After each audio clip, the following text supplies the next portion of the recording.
Good morning to everybody in Youtubelivesports. It's Tim Wrightson with you this morning at Mount Gambier Bowls Club with Carl Collegia. How are you, Carl? Yeah, good morning, Tim. How are you? Really good. Looking forward to another great day of bowls, mate. It's going to be another fantastic day with some great matchups. Yeah, it'll be a very good game first up to have Eddie, Kim, Brad and Jamie. So, no, it'll be a very interesting game to watch. We've got two of the boys from Camperdown in Victoria, Brad Eric and Jamie Norton. They had been playing together probably about 12 months now. Brad's had a full season over there, so Brad being a former member and champion at this club. Looking forward to this game. Kim and Eddie had 2 wins and a loss by about 2 or 3 points, I think, yesterday. Yeah. I think Brad and Jamie have had 2 wins as well. So, no, it'll be very interesting for bragging rights. Yeah, it will be. Come on. Yeah, Jamie and Brad were just saying they've had 1 win yesterday.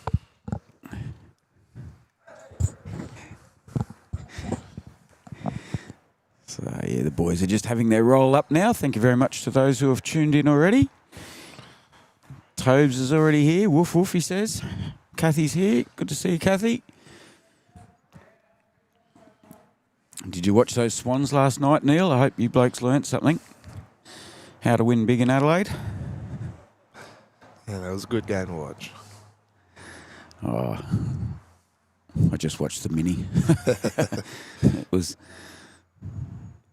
You can only stare at a screen for so much, and after sitting here all day, you don't want to go home and stare at a TV screen for 4 hours. Yeah, it makes it a long day. Yep.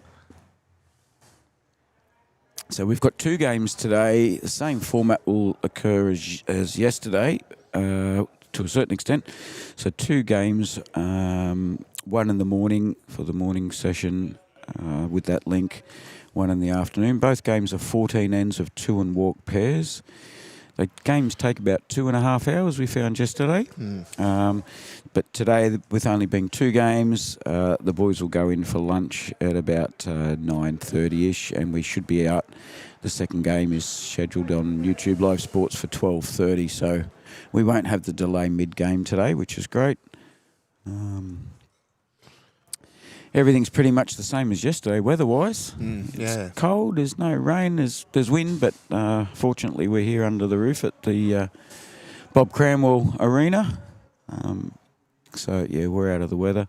A couple of the guys played 2 of their 3 games yesterday. I think the Reppins actually played 3 games out in the weather yesterday. Yeah, that would have been a hard task. They deserve luxury today. So... You can only do so much out in that weather. It wasn't real pleasant for players yesterday, so... No, I watched a little bit out there. It was quite challenging.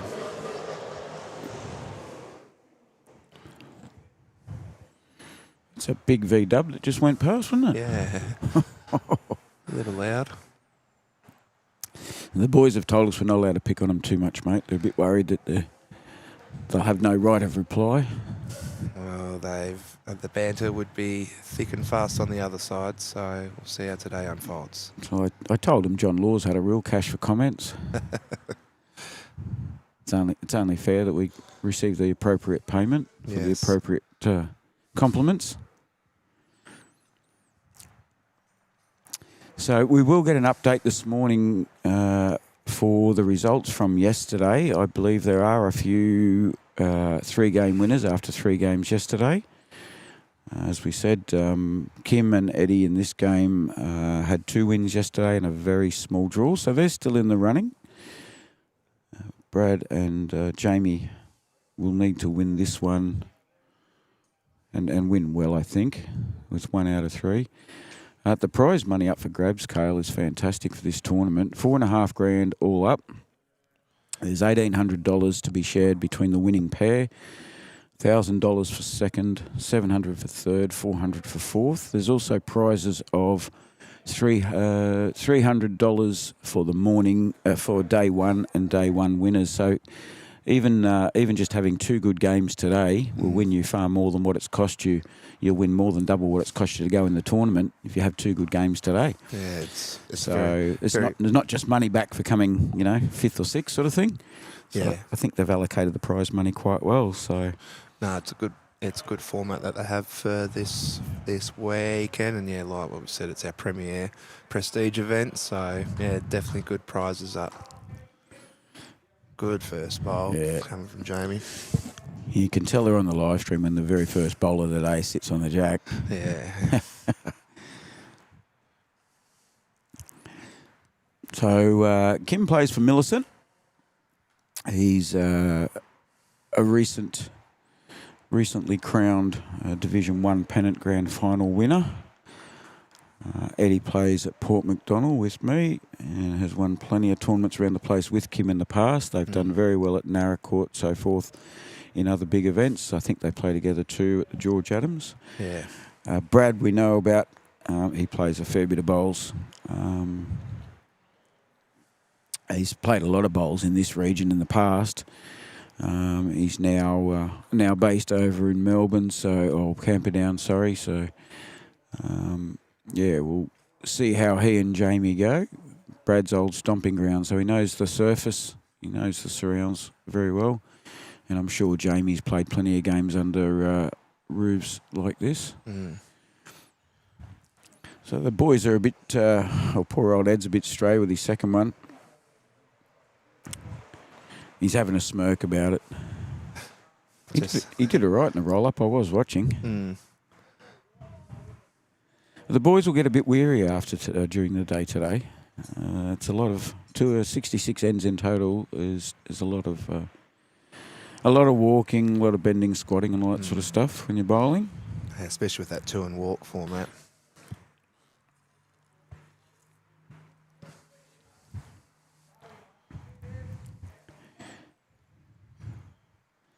Brad's put a ripper right behind here.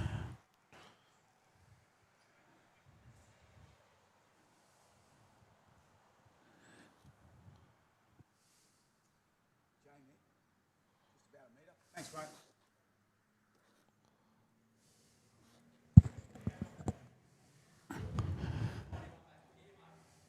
There's Kim there. Bit short, but getting his eye in. He did say he was running late this morning, so he may be a bit... Brad and Jamie arrived at 8:58, so they nearly broke my record. I'm not going to give them too much grief about being late, given my reputation. That'll be second best.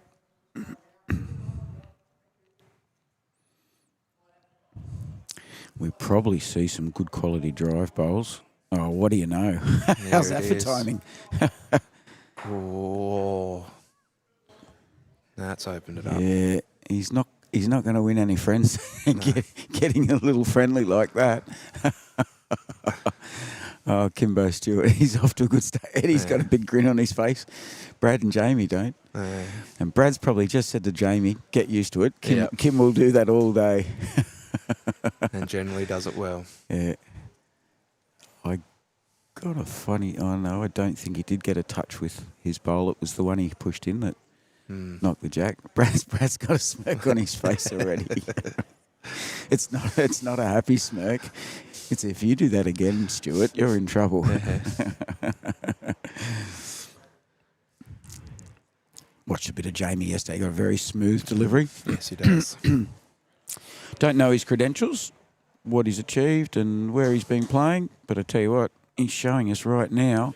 Brad definitely likes it. Wow, look at that. Absolutely perler.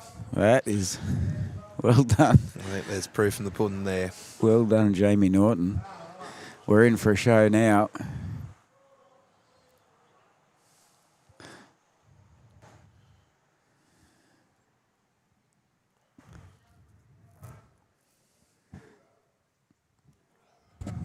Off to a good start when you've got those 2 bowls happened consecutively. Eddie's not far away. If this doesn't run away, and it's going to stay up. Yeah, that is very handy there. You watch this delivery. This is nice. That's a very, like very that. smooth action. Yep. I don't think doing the live streaming's made me any better as a bowler, but it's made me appreciate good quality, style, smooth, and shot selection. Yeah, It's made me open my eyes a lot to the options and the... Yeah, we were talking about it before. When you just watch one game consistently the whole day, you know, like you just see that style, Yeah. what they're thinking, Look how at they're going to play. Look at Smithy here. That's 2 great bowls from him as well. It is. And that's probably what Kim wanted. He wanted 2 up there.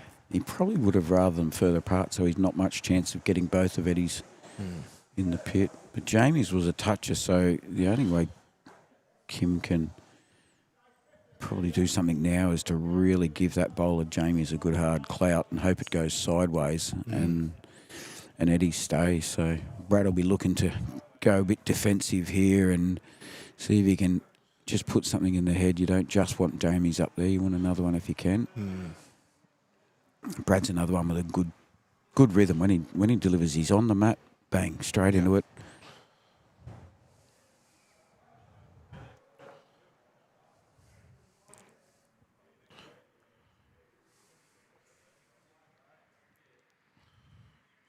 Let's see what Kim does here.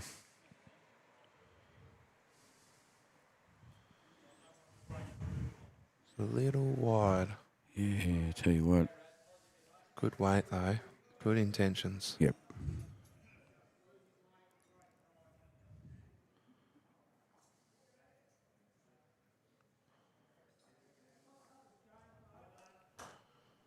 It's got a bit more weight this time. Yeah, well, he's got no danger if he... Yeah, happy to take the one after Kim destroyed that earlier.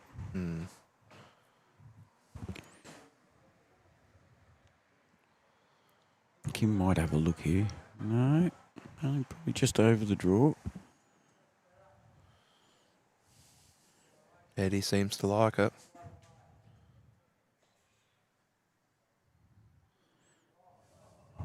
Just going to cut Yeah, off. Perfect we're up there weight. with quality. That jack's probably 2 inches from the ditch, so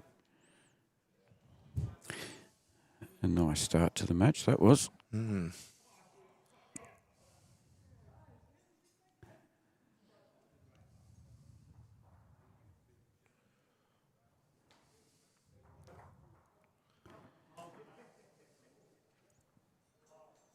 So we're off and running. Day 2 of the Eddie Toman Memorial, 34th Memorial Classic Masters Pairs. It's a hell of a title, isn't it? Yes.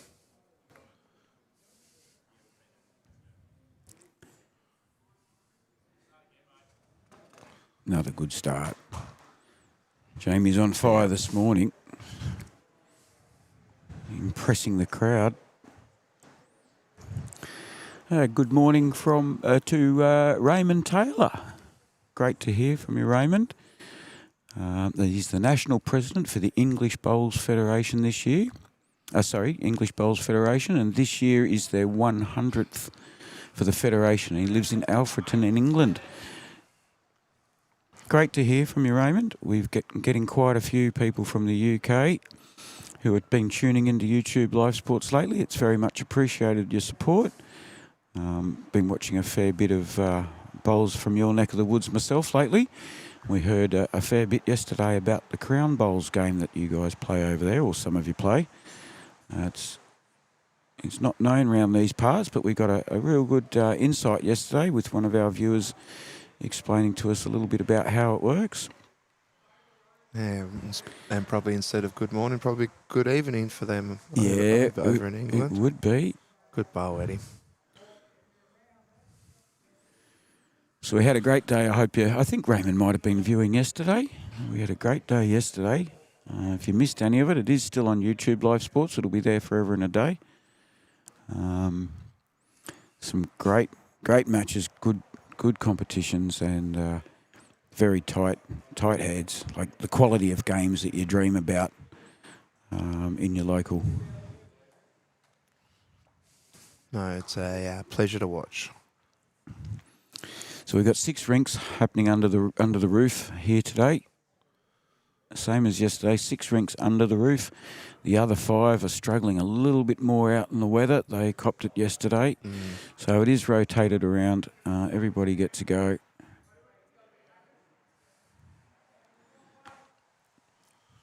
Let's see how Kim goes with this.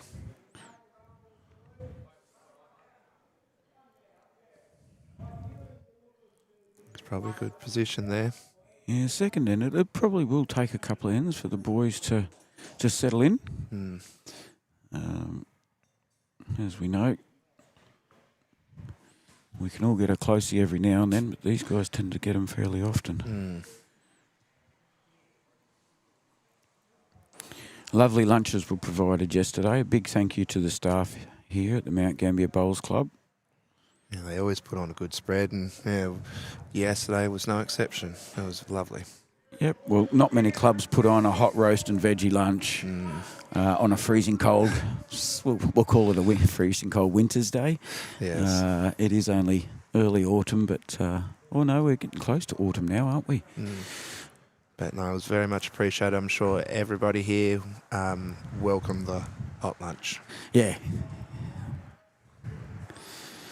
We've got people from a variety of clubs. There's 22 teams in total. We've got people from Narracourt Bowls Club, Narracourt RSL, Millicent, Port McDonnell,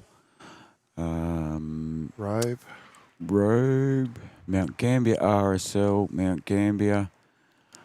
I think there's an Eden Hope, Garoke, Camperdown.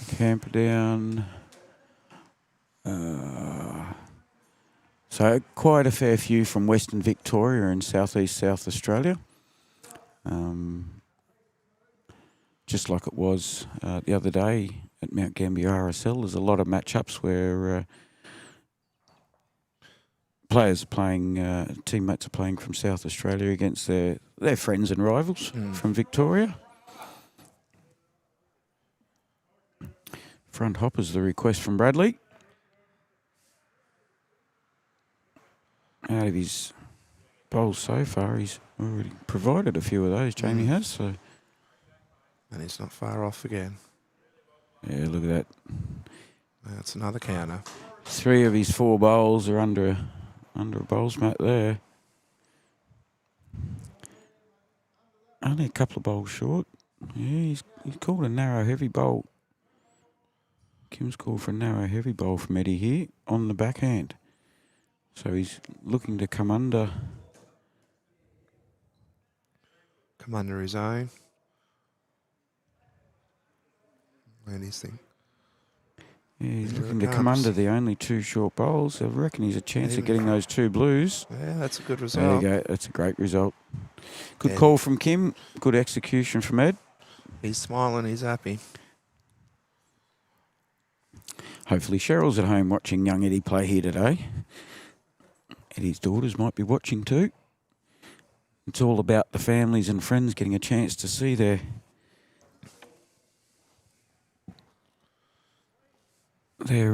stars play on the big screen. Yeah, well, I'm sure they hear about it all day, but now they can actually see it. Yeah, as some of us bowls tragics do, we do come home and tell everybody about what we did, and the rest of the family doesn't really want to know or care. Well, I think it's very equivalent to fishing stories. I'm sure it gets stretched. I think you bang on the money there. Bradley Eric. Have a look at this. Yeah, lovely bowl.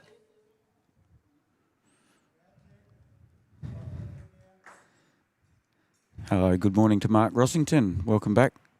Hope you enjoyed yesterday, Mark. We've got some equivalent standard games coming up for you today. He's thread the needle quite well here. Unfortunately, he thread the needle once he got to the jack as well. Done it twice.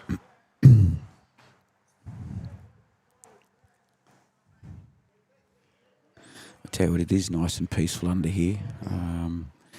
We've live streamed a fair bit lately from places that are right on the... he's given his own a little tap in as well there. Mind you, I see a potential option there. If Kim can get a little touch on that bowl that's just been pushed in.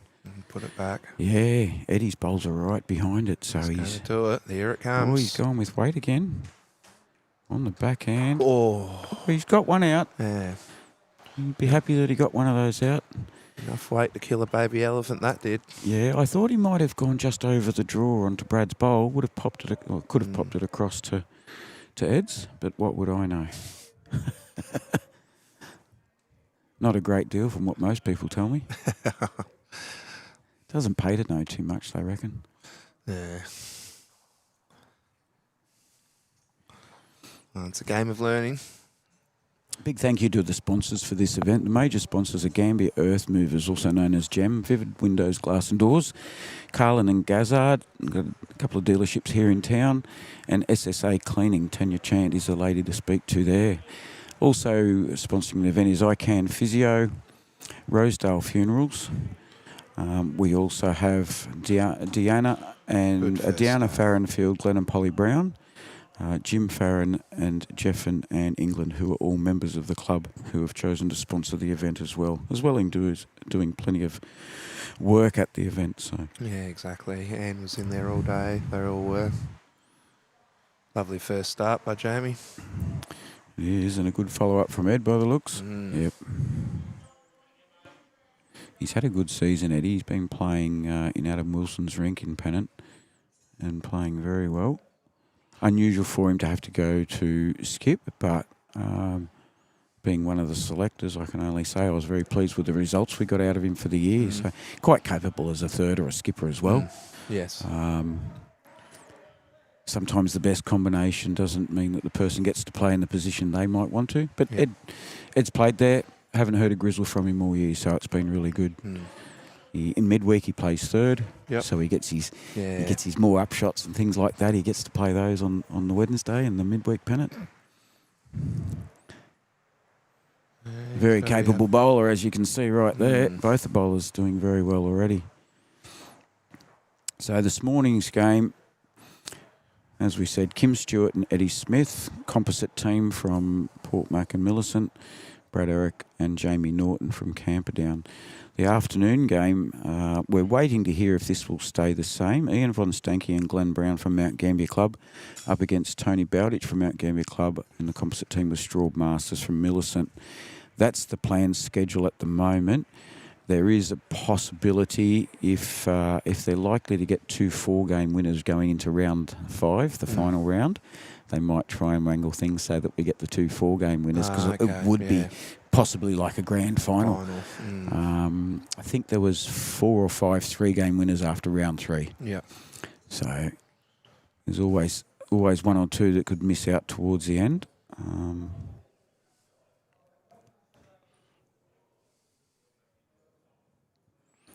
So we'll wait with bated breath to see.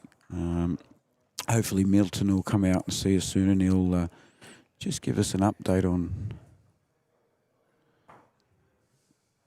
That one stayed up. Yeah, he played with a fair bit of weight. His intentions were there. Yeah, that bowl of Eddie's that's just at the bottom of the screen, that's only probably 2 inches from the ditch there. I think Brad's just going to put some insurance in at the back. Yep. I like that there.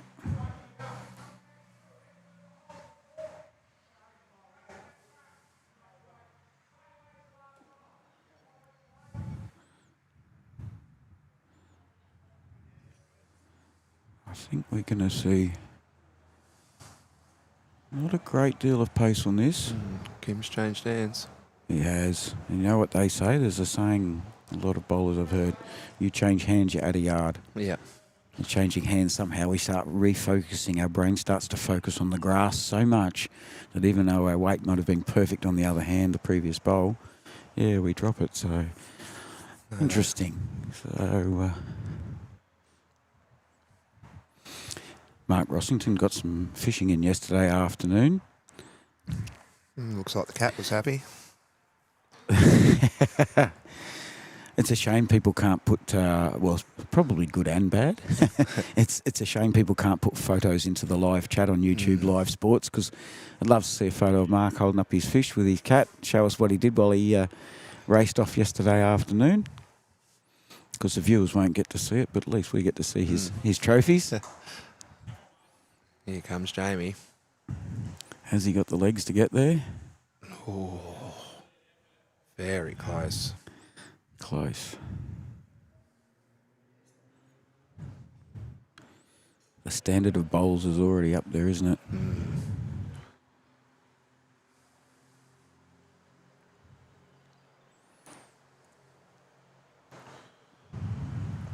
He's coming down the same side. Yeah, they're all sort of... Well, Eddie and Kim are seeking a little bit of contact on the jack or anything just close to it at the moment. A dead draw from Jamie here would make it real tricky, especially if he could tuck that jack just in behind his own blue bowl. I bet you bottom dollar that's what Brad's hoping for. Just going to cut the head there a little Oh, bit. he doesn't want to push Eddie's in, though. No change. Yeah, that would make the target look a little bit bigger. Eddie, Kimbo's seen that. Surprise, surprise. Kim wants to see a bit of weight on this. Cautious weight would be real good, I'd imagine. It's holding. Tell you what. It's holding wide at the moment, but it's now. Here it comes. Turn. Oh. Gave everybody a little scare. Well done, Ed. So for those of you who don't know, Mount Gambier is in the lower southeast of South Australia. It's the second largest city in South Australia, following the capital, Adelaide. So we're about 430 kilometres southwest of Adelaide and pretty much 430 kilometres west of Melbourne.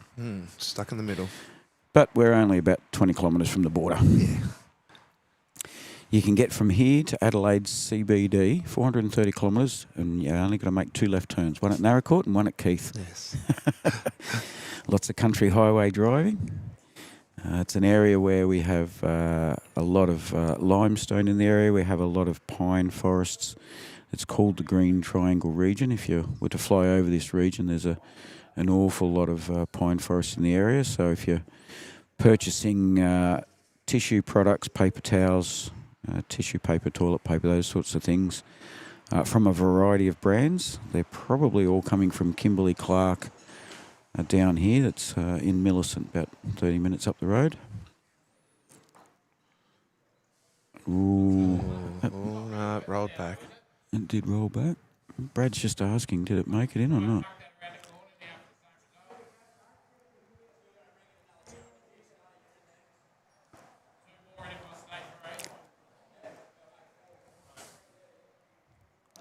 Yeah. So he's saying if you can, on the backhand, there's a very good call from Jamie there. If you go on the backhand, you get around this front white bowl, the shortest bowl. Take Eddie's. And you need to swing hard now and pop out Eddie's. But you know what? He's landed in a good home. Oh, no, unfortunately he's going to trickle in. But Kim's got to be a little more cautious here. He may be 1, maybe 2 down. But he can't afford for Eddie's bowl to spit out. He's going confident. He's just going to be on the inside there. We're not going to get a miracle turner here, are we? I have seen them do that, roll up, and then they actually start to change direction. They don't just get pushed through directly. Yeah, they get the wobbles. Another one to the Norton and Eric team.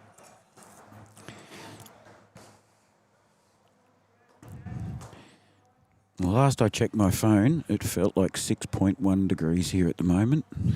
So even though we're sitting out of the wind and the rain in the lovely, under the Bob Cranwell Arena, it's still cool. I think the bowlers have got it a little better than us. They're walking around and keeping the blood flowing and that sort of thing. So this has been absolutely brilliant leading from Jamie. I think out of his first 2 bowls, all 4 ends now, he's had either a toucher or something only an inch or 2 off the jack. Yeah, he's very consistent. For someone who's never played here before, Yep. it's only his second day on it. It's very good to see.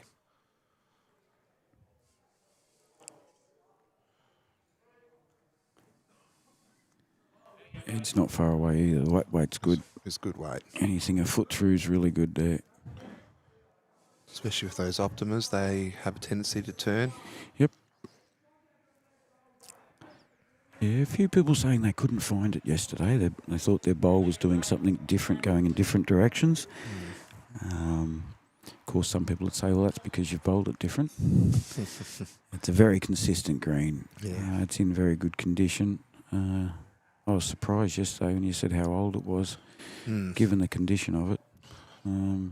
The only thing you could probably say, there's a couple of sort of lighter patches on it, and that's purely because a bit of moisture does drop from the roof of the cover we have here. Yeah, it does get a bit of condensation. And you can squeeze 8 rinks onto this one, which is a big benefit these days. There's not a great deal of greens around the place that are able to get eight rinks. No, and I reckon because of the roof, that life cycle of the green could be extended. Yeah, most definitely. You might be wearing it out because you only play north-south here, but given the surface is fairly durable, it's a woven carpet, we call it, for those at home. It's probably already fairly sun tough. You've got the same product outside. Good bowl, Brad. Brad Eric with a ripper. Had to steal the limelight off Jamie. Yeah, what's the old saying? It's all about you. Mm-hmm. And that's Brad to $1. Hopefully Brad's lovely wife Christy's at home watching. Keeping an eye on hubby. Here comes Kim. Yeah. Ooh, good bowl, Kim. Equally good bowl from Mr. Stewart.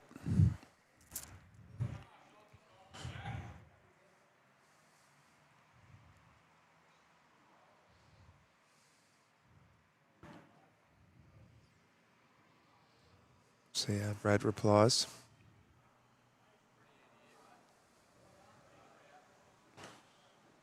Just going to cut. Ooh. Definitely in the area. Yeah, another bowl in the head. Oh, Kathy's just reminding us how warm it is at home in the heater.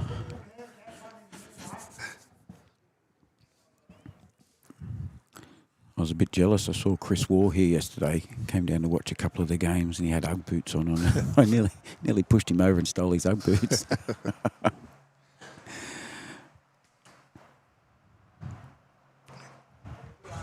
Yeah, good spot there, Kim.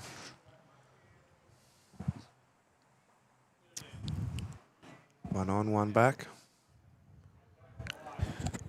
If you tuned in, Milton. Milton or Tanya, if you tuned in, if you could just give us an update with who ended up being the three-game winners yesterday, or 3 out of 3.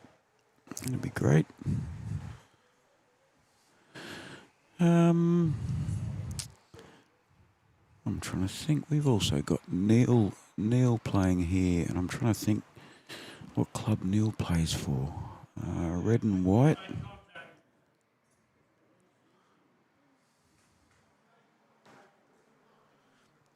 Oh, I believe there's a player from Haywood too. Yeah, it's not. Oh, Jamie, look at that. Wow.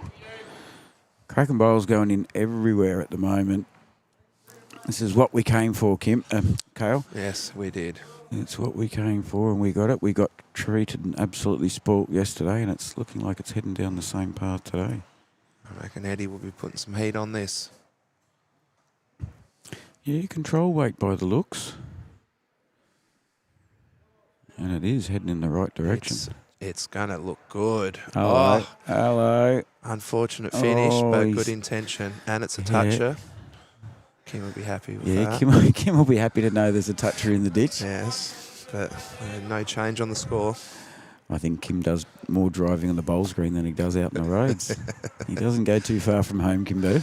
No. Mind you, he's both Brad and Kim, the two skippers You can't see out a shot at the moment. They've both played for Region 1, both in round robin, represented in round robin tournaments and also Prestige Medley. And multiple times at that. They have. A plethora of experience, they would say. Yep. See what Eddie's going to do here.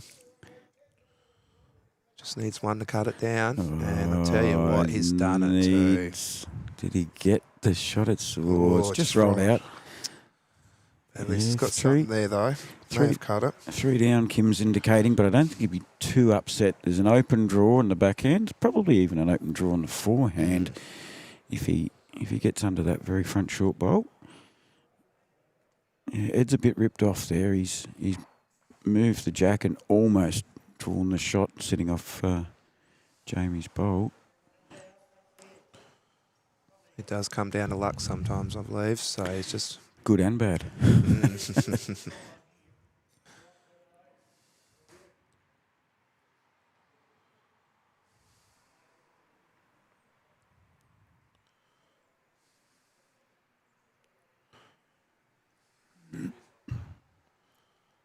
Just a little short. Brad's a little short.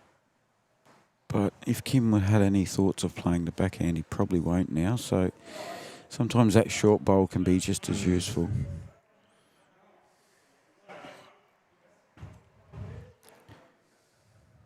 Going to turn in enough? No, It's holding out on him at the moment. At least he knows he's got his weight right straight up there.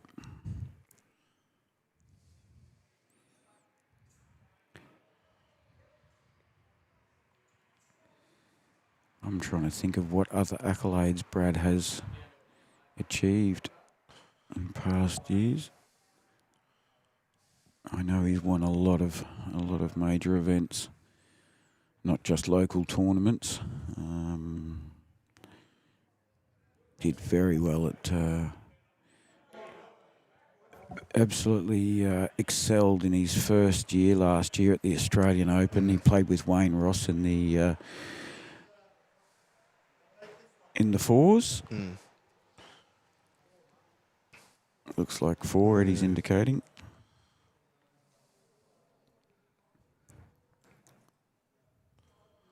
Yeah, that's 4. It is a 4, so it's not the start Kim and Eddie wanted.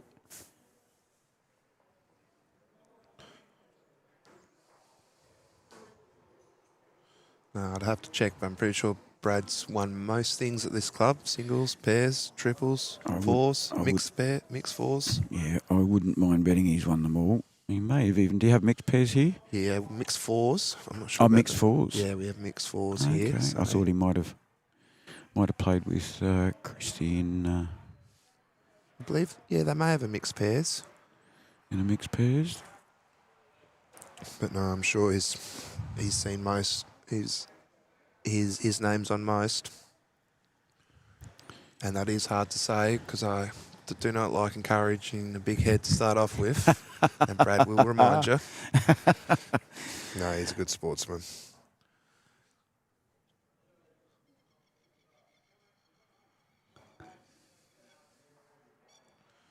It's a good start by Eddie.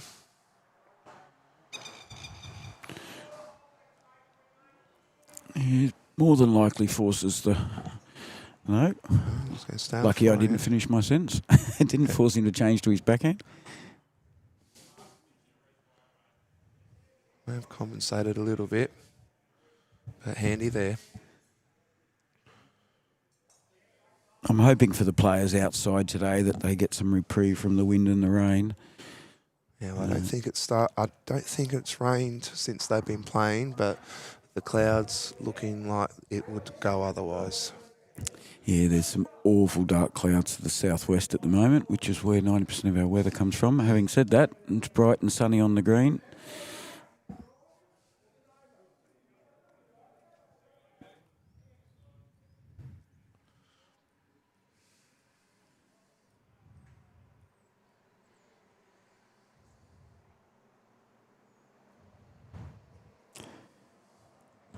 Here comes Brad. Doesn't waste too much time on the mat. Definitely knows what he's doing before he starts. Yeah. I do like it. I notice when I'm watching a lot of the jackaroos, that's the way they're doing things these days. Make your decision, get your head in the right space, get on the mat, and you should be ready to go. The moment you step on the mat, keep that momentum going. He does that well. What's Kim doing here? Just a little heavy.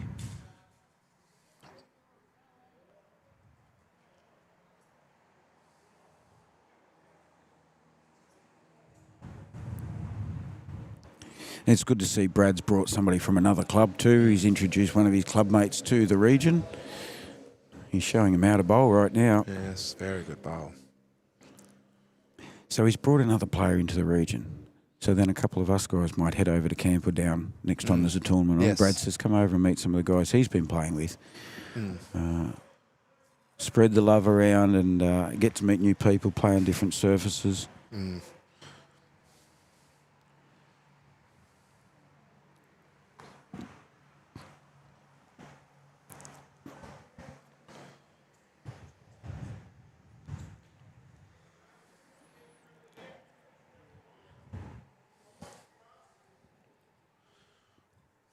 Kim and Eddie having a quick chat.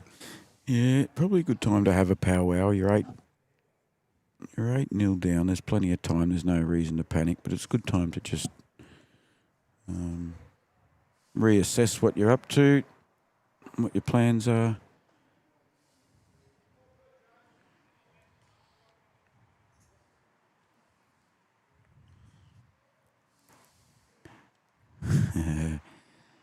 Kathy was obviously listening to our comments about being prepared and on the mat.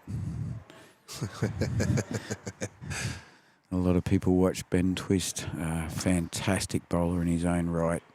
Sounds like I've heard him interviewed a couple of times. Sounds like a lovely bloke, very genuine, down-to-earth bloke. But a lot of people have been making comment about the time he spends on the mat and his twitches or whatever they want to call them.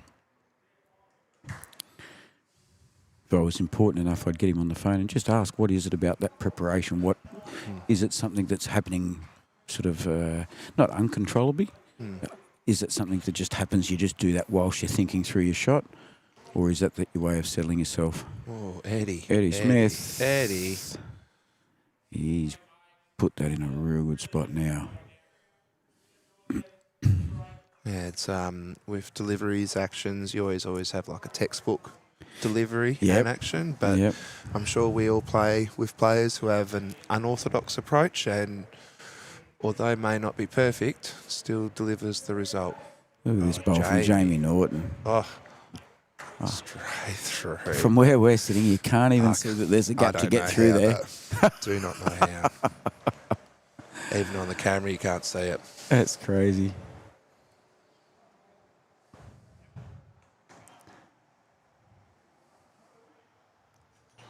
Alrighty, swapping hands. Well, wait, in the area. It's definitely got potential. Oh, and it did. Yeah. Very good bowl. Unfortunate result, but it's in the open. He's waving his hands around, shaking his head a little bit. A fantastic bowl out of luck. Yeah, even Brad's clapping him. It's a good bowl. Brad, the opposition skipper's clapping. We've got the same level of sportsmanship that was happening yesterday. It was a credit to everybody. Eddie is on fire, Kathy. He's going really well. He's looking pretty fit, does Ed? Yeah. He was a bit crooked a couple of years ago. Last year he struggled a little bit with a few issues. Got the experts to sort him out by the looks of it. He's looking real fit. No, he's looking good. He's only a young fella. Yeah. Well, for bowls. 90, 80, something around that. Yeah, he's still got his junior cards on. If his wife's at home watching, she's just choked on her coffee. Yeah. Good positioning there by Brad. Very good positioning. Some of the people tuned in will know that I can ramble a bit of BS at times. Yes. It's just a bit of banter. Kim's in a good spot. It's just got to be on the inside. Oh, it's going to stay there, but that's going to be pretty close. I haven't adjusted my camera. My apologies. Just beat him to it's the call. This is good watching. I've watched Brad play with so many local teammates over the years. Just a little quick on that one. It's great to see him playing with somebody different and hearing the different options that they're calling. Even just the words you choose, we all might be referring to just draw it in, but it's the way it's said, it's the confidence that it's said sometimes.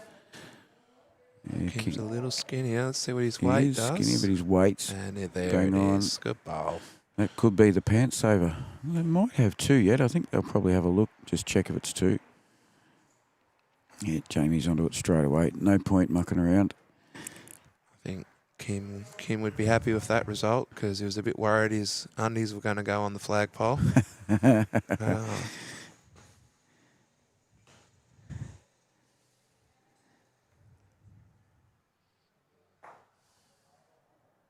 Here's the one. Just the one. They'll be happy to get on the board. Yep.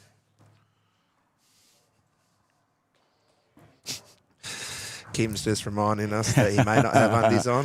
Yeah, you don't want to have to drop your dacks when you're on the live stream, right? No. That's for sure. You never want to lose and not score a point for a game, but you definitely don't want to do it. Yeah, where you can rewatch it. No, I think that'll be good for them. Yeah.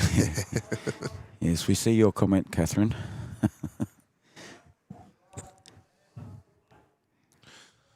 Oh, hit his first roll. He got a bit nervous. He put some pepper on it.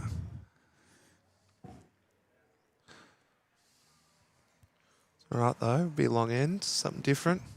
Jamie's been bowling very consistent kitty with consistent weight, so it'll be good to change it up, see how it goes.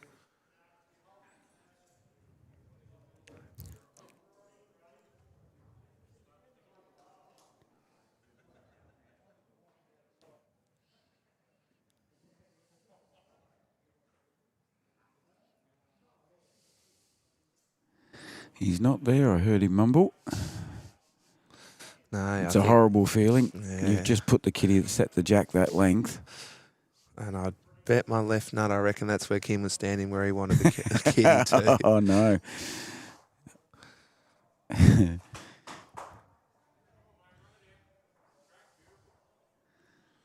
Yeah, it's a contagious disease sometimes. Yes.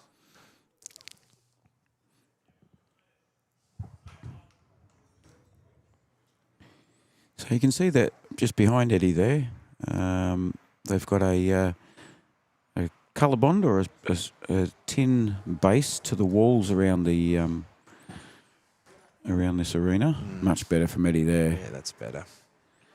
So yeah, it's probably about 1.5 high, I think, 1.5 metres, and then the rest of the height is like a shade cloth type product.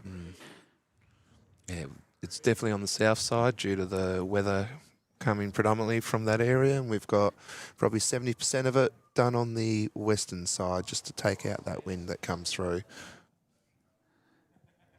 It's a good option. Yeah, if I was to just quickly pan around here, you'll see that's looking south, looking around to southwest now, which is, as Cale said, it's where the weather comes from.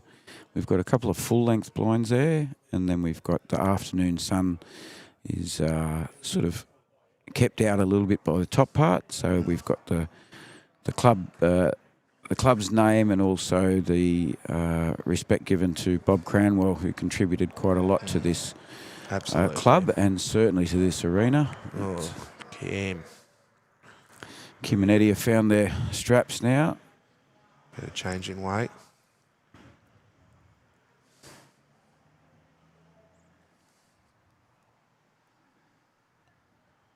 Brad will most definitely be there. He's pulled up short too.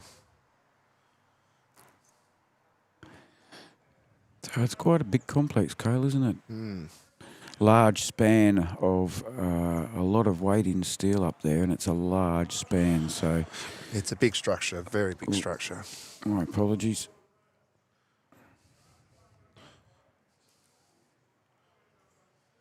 Kim's got good weight again. Yeah, I haven't seen too many indoor arenas, but I know this is a very, very solid one. You predominantly see a lot of shade cloth style ones, I believe.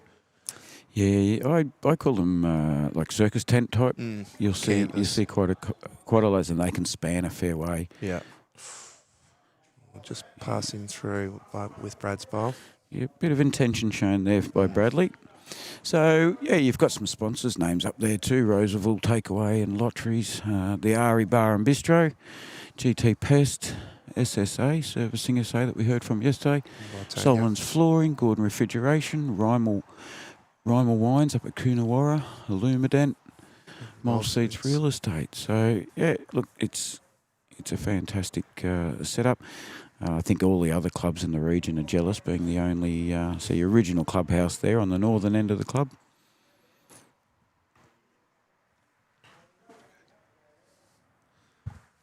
Oh, I'll have to go back through that again. Yeah. We've been mumbling and didn't realise we're on Sorry, folks. I actually had it right. I've got the camera selected on the head at the time, but I'm wandering around thinking I'm showing everybody the club rooms. Yeah, we're just reaffirming Kathy's comments, I believe. So whilst we're waiting for the next bowl to come down, yeah, just run through that there. Except it's going to take us out of focus. We've got too many people in the area.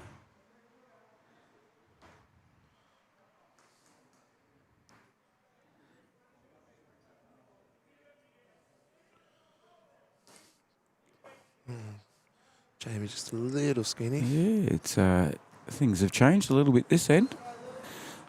Yeah, that change of weight has definitely worked for Eddie and Kim. Possibly holding 4 at the moment.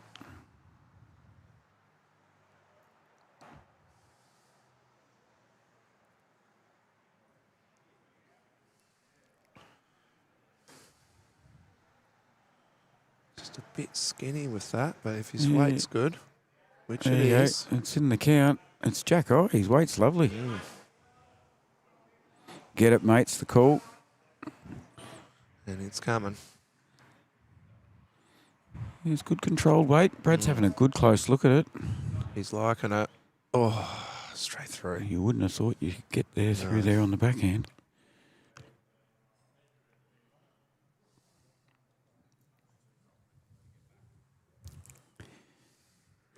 Still 4 bowls to come though. Just let people know it won't be too long, and that glare will be off the off that corner of the green. It's the one part that's exposed. They need access into the corner of this area under the roof. So, unfortunately, there wouldn't be a great deal I could do about it to fix that, even if I was talented enough.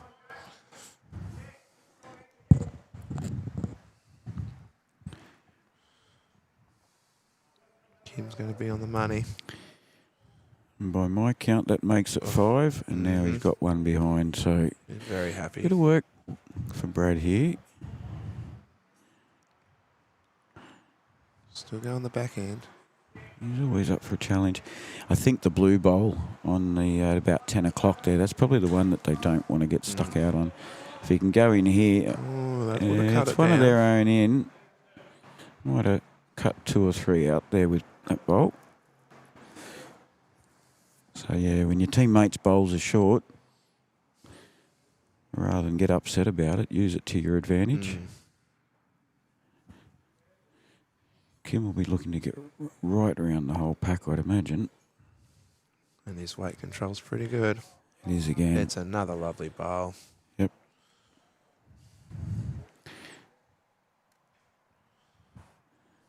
All right.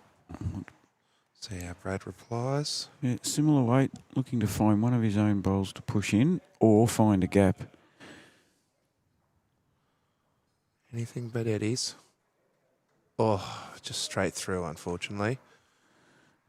Eddie and Kim will be very happy with this result. Yeah, 3 plus we'll measure the back one.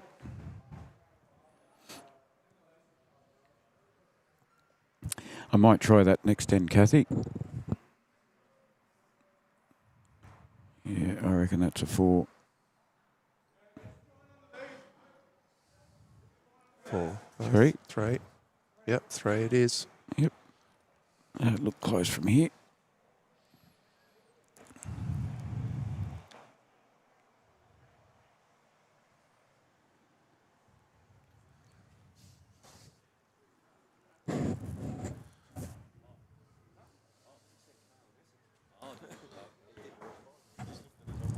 I think Pete's coming in to have a talk in a minute. So.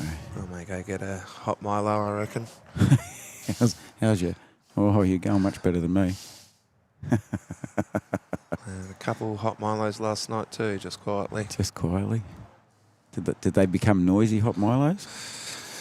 Yes, there was a nice little event here. There was a couple local bands, a couple brewers. Oh, here at the club? At the Woolstore Brewery on Margaret Street. So it was a good little event. Got to try some craft beer. Had I known? Yes. I'm a big fan of the live music. That was quite good. Mind you, I needed sleep, I'll be honest. Catherine. All right, Cale's going to step out for a moment. We've got Peter Clark coming in to talk to us. Peter's a member of the Mount Gambier Bowls Club, and he certainly knows a fair bit of the history of the club. He was, some of you will remember his name. He was on the, Peter was on the live chat yesterday, helping us out with some information here and there, different bits and pieces. So,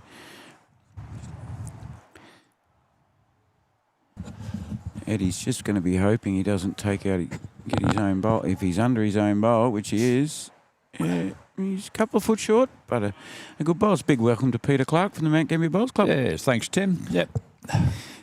Good to have you in, mate, and thank you very much for your contribution in the live chat yesterday. Oh, no, that's good. That's all right. I on Twitter and all the time messing about with correspondence with people that way, so yeah. Okay. When you get old, you've got nothing else to do, have you? I could say I don't know about that, but unfortunately, you've got a long way to go. I'm getting old just like we all are. Yeah. We've got a good game on our hands here, Peter. Yeah.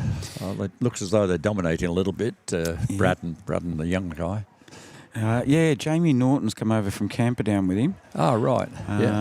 They've played 6 ends. I keep on top of my scoreboard because the boys have been good. They're keeping us up to date. So we'll just... we've got a few back there. That's good.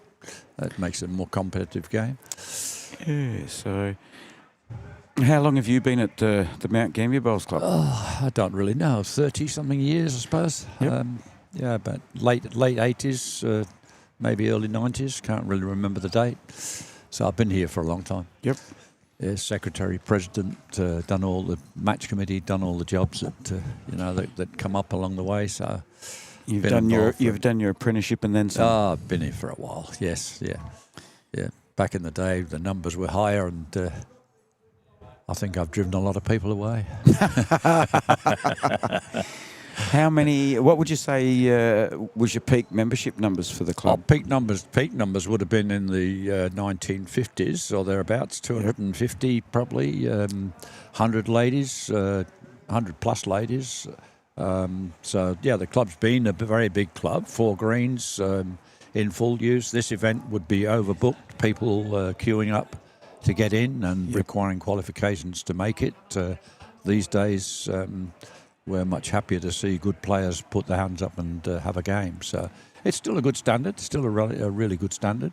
And I'm not sure that people who've won championships necessarily are better players than people who have fought and lost. But true. Yeah. But anyway, it's still a good competition, very well supported. We're happy to see 22 teams out here, and that's good. And obviously, one of the big changes to your club in the last, is it 4 years since the roof went up? 2020. Yep. Nearly 6 years. 6 years now. Yeah. Green went down in 2017. We started talking about a roof when Bob Cranwell came forward and said, I want to put a roof over B Green. And I said, well, you're kidding, Bob. Why would you want to do that? And he said, I'm prepared to contribute money towards it, and I'd like to see it happen. I said, well, I can tell you now the club's been trying to do it for a long time. So if you want to do that, it's going to be very good for the club. And it's proved to be so. So Bob did a great favour to us by funding the club with some money and also lending us some money towards it. Yep. We got a small government loan, which meant we could put the building over the green without committing anything other than a debt for a few years. So, no, it's really good. We started. Club, I don't know whether you know the history of the club. Club started in 1904 with a few business people putting together. I did know it was the oldest club. Yeah, it's the oldest club, oldest regional club. You might not have been around, but it was Wednesday the 30th of November 1904. Yeah, I nearly made it. Try and get your facts a bit more accurate, please, Peter. I wouldn't have been a businessman in those days. But, so we had a few businessmen put it together, and just pre-war, the associates formed to come into the club. And it built from there. And the club was then established in Headley Street, which is across town a bit, with one green. They needed to expand, and the opportunity to come onto Vansittart Park came through discussions with council. And in 1940, 38, 39, something like that. It's a good bowl. Great bowl from out, Jamie there, yeah. Makes his bowl a very good catcher and gives a clear one. Good opportunity. Yeah. So in 38, the ladies' associates formed, and ladies in those days weren't allowed to be full members. I mean, those are the days when they measured the skirt 18 inches from the floor. Anyway. 18 inches from the floor, you're allowed to have your skirt up that high. So if you're a short lady, she was a short skirt. Yeah, no higher than that. No, well, you'd want to be very short, be 18 inches from the ground. Mini skirts on a shorter girl. Then in 1946, after the war, the club started to rebuild really quickly, and returned servicemen were playing the game.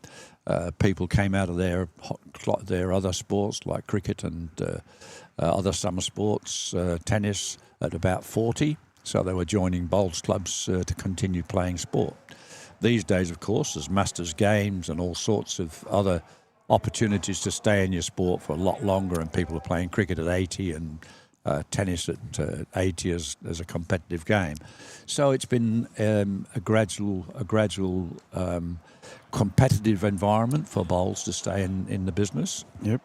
But we've still attracted substantial members, such that in those days, 1954, I think, but I might be wrong, the RSL people left, a group of people left here, formed the RSL. I can tell you your numbers there are very accurate, because I read out their club stats the other day. I think it was around 1960 they started the RSL group. They got their heads together, and I think it was by about 63, 64 the club. I think it was Ashby, was it? Was one of the founding people that went from here to there? George Adams. George Adams. Yep. Yeah, that's the name. I'm rotten with names, so that's good. But so George Adams and a group of others went and formed the RSL, and since then it's been a very competitive environment between the two clubs, as you'd be well aware, which has been good for the town, because if you've got no competition, you really haven't got a sports club. Yeah. So that's and from there, the 1980s were about the peak period, I think, for bowls in terms of numbers participating. Yes. Well, so your club numbers would have dropped, obviously, from that 250 down. That's probably went to 80. You might have gone down to 100 or 150 at that stage with a new club coming in. Sort of early 2000s, we were looking at about 150 members. Yep. So in 2004, 2000, we were looking at the numbers as secretary and president and people associated with the administration, finding that paying a greenkeeper to maintain 4 greens, all the chemicals and all the work that had to go into it was making it really, really hard. So the decision had to be made with the best bent grass greens in the southeast to tear them up and put something else in, and that was pretty traumatic. So for 4 years, the club battled. You stop me if you want to talk bowls. No, you're right. I'll keep the scoreboard being updated. We're into the 7th end. Score 7-10. People are watching to watch bowls, but anyway, so I'll keep chattering in the background if that's okay. Yep. So we sort of had annual general meetings each year where we talked to the members. The members were saying no, no, no, and the administration was saying, well, we can't afford to keep going as we are. And eventually we discussed sand-filled greens. No one would play on sand-filled greens because in those days, narrow court RSL had a green that was completely worn out. So you played there and it cut your bowls to pieces. Ah, yes. And our members said, no, no, no, we're not in sand-filled greens. So we did a bit more research and found the carpet green. We offered we found the other synthetic green like you've got on the top deck. What's that called? At Port McDonnell? Yeah. I call it a felt. Okay. It's nearly like underlay that goes under your carpet, isn't Anyway, it? we looked at that, and then we got some information from Tasmania that the club had put one down, and under the heat and cold, it was going into bubbles and changing speed quite dramatically. Okay. So we rejected that, looked at carpet, which was going to be the most expensive, but we worked out the numbers, and eventually we decided in 2004 that we'd put down this B green, which we're playing on now. And just happened that we got some very, very good contractors who did the work. This green, from the day it was put down, was running 16 seconds. I would contest that it's one of the best greens you'll find anywhere in South Australia, maybe even in the country. I don't know. I don't play far enough away to know that. Yep. But it certainly is a very, very good green. And at 12 years old... 12 years old. It's still in very good condition. Well, it was replaced in 2017. Yep. Okay, that first iteration, and it was budgeted on a 10-year life. Oh, okay. So from 2004 to 2017, it did better than its budgeted life. The club was making money at that stage sufficient to be able to pay for this green to go down as a replacement. We put down sea green in 2006, and we got a $50,000 grant from the federal government to save water. Okay. So that allowed us to put down the sea green. And then A green went down, I think, in about 2008, 2010. But the numbers have dwindled to the point where we don't use A green at all these days. It's just it just sits there, which is a bit of a shame. But still, it's made its job. It did its job for the time that we had it. And we have to decide what we're going to do with it. And that was a sandfield, that one out there? No, it's the all carpets. That was carpet as all well? The carpets, okay. Yeah. I did play on that one when I first started bowls. Okay. I would have played on that one. Yeah. Obviously way before you had the roof. Yeah. So the difficult decisions with the carpet are the UV treatment has got to be enough to keep it up for the life in the sun. And we were sceptical about that, or some people were sceptical about that. And then in about 2000, as I said, the maintenance of grass had become impossible. And we looked in 2008, 10 at a cover on D green, which was round the corner where the car park is. Yep. And we did the numbers for that. We worked out that we could afford to do it for about $200,000 in those days. Oh, wow. Went to the council, and Greg Muller said, I think we'll get a design done by council. Oh, well, there goes, that goes, bang, it's gone now. So they came back with their design, and that was going to be way out of our budget. We could not afford it. So that was abandoned. Kim was just a bit unfortunate there. He's just had a little bit of a go at the shot. Shot bowl. You keep talking, yep. Yeah, he's had a go at the shot bowl, and unfortunately he's moved out Eddie's, which was the best bowl down a couple of them. Yeah. It's 3, is it? That green bowl is theirs, is it? No, the 2 blue bowls are Jamie's. Yeah. And, the green bowl is whose? The green, blue, and pink are Brad's. That's showing a green face, which is putting me off. It just depends what side of the bowl's facing towards us. That's the hard part there. But it looks like a whole green bowl, doesn't it? It does. Yep. Look, the big advantage now that you have the roof up, and as you say, thank you very much to Bob Cranwell absolutely. For his contribution there. Yeah. And a lot of effort went into this. 2017 was the first iteration. We went to council. No, we can't have a big building on Vansittart Park. You're on Vansittart Park, which is a historic football field. Yep. Heritage area, they call it. You got a heritage hotel, the Park Hotel over the road. You are in a part of town that has some lovely older stone buildings. We do. But creates a Vansittart theme and a Park was feel. donated to the town by Vansittart as a sports facility. Ah, okay. So I argued to council that being a sports facility meant that you had to move with the times. Yeah. So how are the boys going? But I think the roof, one of the good advantages you have now is that the roof will preserve this green even longer. Like we anticipate getting 20, 30 years out of the green. Wow. Which will be brilliant. So the roof will certainly keep the sun off, and the sun is what's going to destroy it. Walking on it, playing on it, you don't do any harm to it at all. The issue for us at the moment is that on that end, on the north end, the sunlight is on that end fairly often. Yeah. So our concern about that is that the blinds that are up there as temporary are an experiment to see how it would go. Yep. We've now got materials to put the blinds all the way along. Okay, so terrific. we will protect that end as well. Eddie that's Smith. a great bowl. That was Eddie a great Smith bowl. with a big grin on his face. Yeah. dropped it beautifully. Oh my goodness. Yeah. There's lots of conversations Even between the the four of them skipper's now, proud of that mid-green. Undeserved it. Some polite banter going on there. Yeah. I'll tell you what, they needed it. They were looking down the barrel of four or more at the moment. Yeah. That means Kim doesn't need to load the bazooka because I reckon that's what he was planning on doing. Yeah, probably. So 52 weeks a year we play bowls. Well, that's not quite true. We don't play The brave ones do go through the cold. Yeah, the cold months now. We get social bowlers turning out for the cold weather, and it is pretty enjoyable. I mean, cold here is not cold. I mean, I'm from the UK, as you probably gather by the accent. So this is not cold for me. Brad's just played a ripper there too. Yeah. So talk about the bowls for a minute. Let's have a look at the head. You're getting close, yeah. Well, Brad's just made contact there and pushed it through to Jamie's bowl. Yeah, by the looks.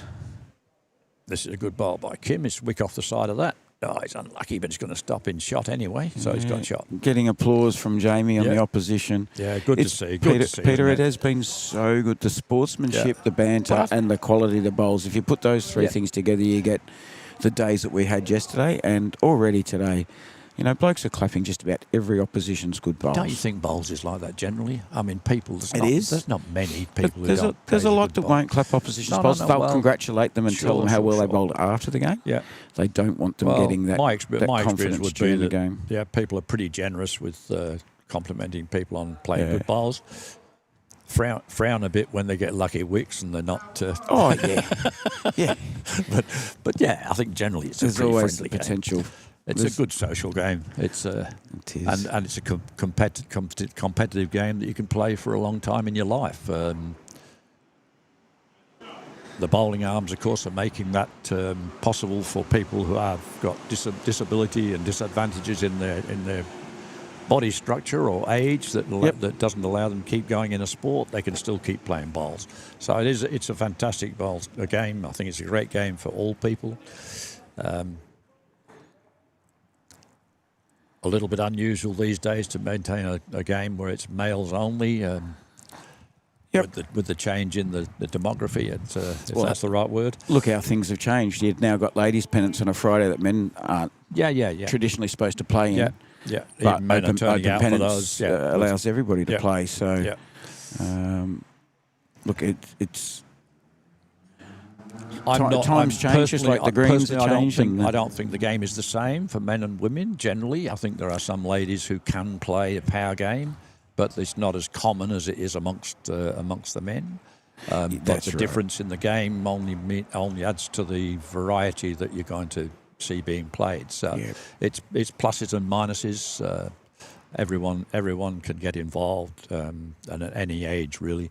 I mean, you've got to be old enough to hold a bowl, and that's about the limit. Yeah, been in the very fortunate position at Port Macdonald. When I went there, I'd met Chris Richards, who'd been around and played a lot of bowls. You would have played against him a lot over the years. Yeah, I know Chris. A very well accredited bowler. But since I've been at Port Mac, I've probably played more bowls with his wife, Heather. Now, Heather's won just about every trophy that they've ever made in the trophy shop. Yeah.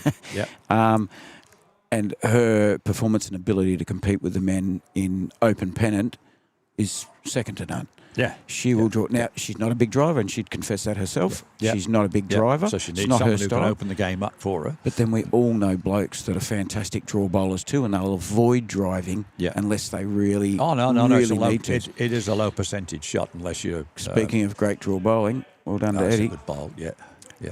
And so, look, I've ever since I started at Mount Gambier RSL, social bowls was the go, and I got to learn that everybody gets out and plays.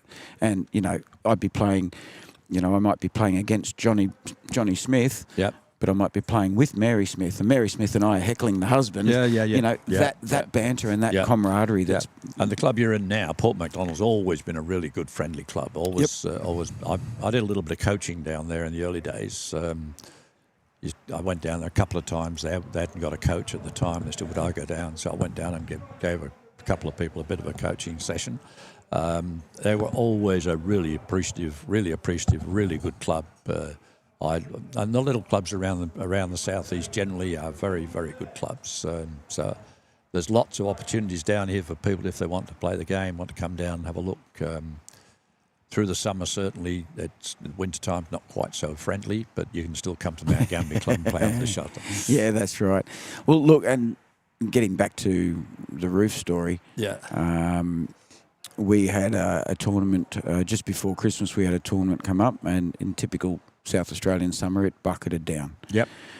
And I think Heather from our club got on to Tony, your president.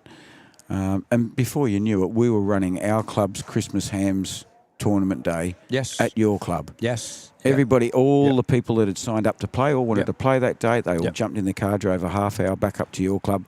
We grabbed all the food, so all the lunches had been prepared down at our club. We turned up, we ran a day. Now that just shows. Well, that's the opportunity, the country style of doing things. Yeah. And I think our club would generally do that with any club that was to ask. I think they, we're not. It wasn't a special favour for us, but it was a special favour in general that we could still host our event. It's a special favour in the sense that it keeps your game going. I mean, that's the important thing. And if we've got nothing on, there's absolutely no reason at all. Oh, that's a great bowl. Bradley, front knocker as they call it. Yeah. About time he started to show his skills. He'll take a point off Eddie's score for standing in the way. Singles champion of this club any number of years. I don't know how many years, but for quite a long time. Yeah. I'll just catch up on some of the comments. That's where your live comments were coming through yesterday. Terry Turner's tuned in. Great to see. Wombat's tuned in again, which is fantastic, and Wombat's done as he always does and reminded me. Who is Forrest Wombat? You're not allowed to tell me that on the air. His first name's Forrest, and his last name's Wombat. He's a lovely fella, and his wife, Forrest Panda. Yeah. So they're from up at Ardrossan. Oh, okay. They're South not locals. Australia. Yeah, right. Okay. And they follow a lot of the lawn bowls. That's a lot of Terry Turner does. Kathy does. There's a lot of people there that watch a lot of the bowls that YouTube live. So have a look at this from Eddie Smith. He's got the shot across to Brad's anyway. Absolute ripper. He's own. He's having a chuckle about it, but I tell you what, he meant to hit the bowl that he hit. So he'll be tickled pink with that one. Just a brilliant bowl. Got a little touch on the one behind it. Yeah. He's in a dangerous spot though. Yes. Well, 3 of those 4 bowls. You could throw a bowls mat. Yeah. You could throw a bowls mat over 4 of the bowls, and there'd still be one just next to it. Yeah. Here we go. It's going to cut a little bit, but only one of those. Yeah. So they're trying to sit Eddie's bowl out now. So Kim has the option of saying, "Well, do we want one down the back in case they get the jack?" Yeah. It is a little bit exposed. Yeah. If they get Eddie's red. Get Eddie's yellow, blue and white bowl clean. I'll be surprised if they don't. I'll squeeze that gap and take the jack through. Yeah. He's got one round the back. He's got the cover bowl in. So I think. Yeah, he's got a cover bowl down there. Yep. He's put that in a great spot if they get the jack. If Jamie gets a jack, perfect. That bowl is perfect. It's right on that line. In the perfect world, Jamie doesn't want the jack. He wants Eddie's bowl. I think he's close with this one. No, he slowed it down too much. I like that. Dropped it off too much. Yeah, see, I like that weight that he played. But he's got another catcher there now. Yeah. Bradley will be happy. So yes, thank you very much to Forrest Wombat, as he always does. Reminds me to let people know, if you're watching on your TV, you can pull it up on your phone or your iPad at the same time and get on. And we had this discussion yesterday, Peter. Yeah. And you can comment and get involved in the live chat. Lots of people are on there doing the live chat now. But I'm watching this on my screen. Yes, you're seeing back that. home. I'm watching that on you're on watching the the TV. exact same conversation that I am. The chat's there. So you can put the chat up, but you can't communicate on the TV. You've got to go back to your phone or your iPad. Yep. All right, Kim Stewart's probably going to want to try and put another one in the head. They're looking a little vulnerable with only one bowl in the head at the moment. Kathy says Wombat and Panda are lawn bowls tragics. They're certainly paying attention to this game. These games, that's really good. But this has been very entertaining. I think you've done a great job here. The setup. It's not me. It's the bowlers. They're doing all the work. Well, not I'm that. I'm only trying to capture that. Well, but you've still got to put it up look at Bradley here. Look at Bradley here. No, He's got it. He's got it. He's got it. To show Jamie what he asked him to do 5 minutes ago. You do hear that sometimes. That's all I wanted you to do. It was always exposed there. Yeah. Kim's coming with a little bit of weight here. Well, he knows he's got backwards, so no, he's not missed the line. He's got another. Those yard-on bowls on this green, though, are really difficult. That's probably the hardest shot to play of all. If you're playing weight, you can run pretty straight. But if you play that yard-on bowl shot, you've really got to get everything right. Everything's got to be right, and that's where, like I was saying about Heather Richards, those people that can dead draw consistently. Yep. Can put a measured dead draw a metre on. Yeah, and get what they want. And Brad's just Brad's just shown that. He's gone close. So it's 2 to the Camperdown boys. I've, with my time playing with Heather too, one of the advantages I've had, she was skipper in our midweek pennant. Yep. And I got to play third to her. And on Saturday, a couple of years ago, she was third in the rink that I play in. So it was so good to see and compare the way we do things. We both bowl with XGs. I think hers are a 2 and mine are a 3. She might be a 3, actually. So being able to watch a bowl that should turn exactly the same. No, it should, but they don't. No, not always. But you can get a guide. I've been playing with a guy who's got exactly the same bowl. XG 3s. Yep. Heavyweight bowls. He puts his bowls down half the width that I use. Oh. Half the width. I can't believe it.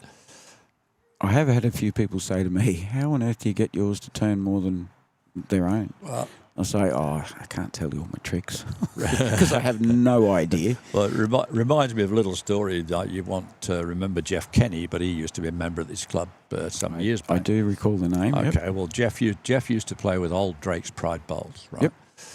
Didn't we all? Yeah, well, didn't we all start on Drake's Prides? Probably.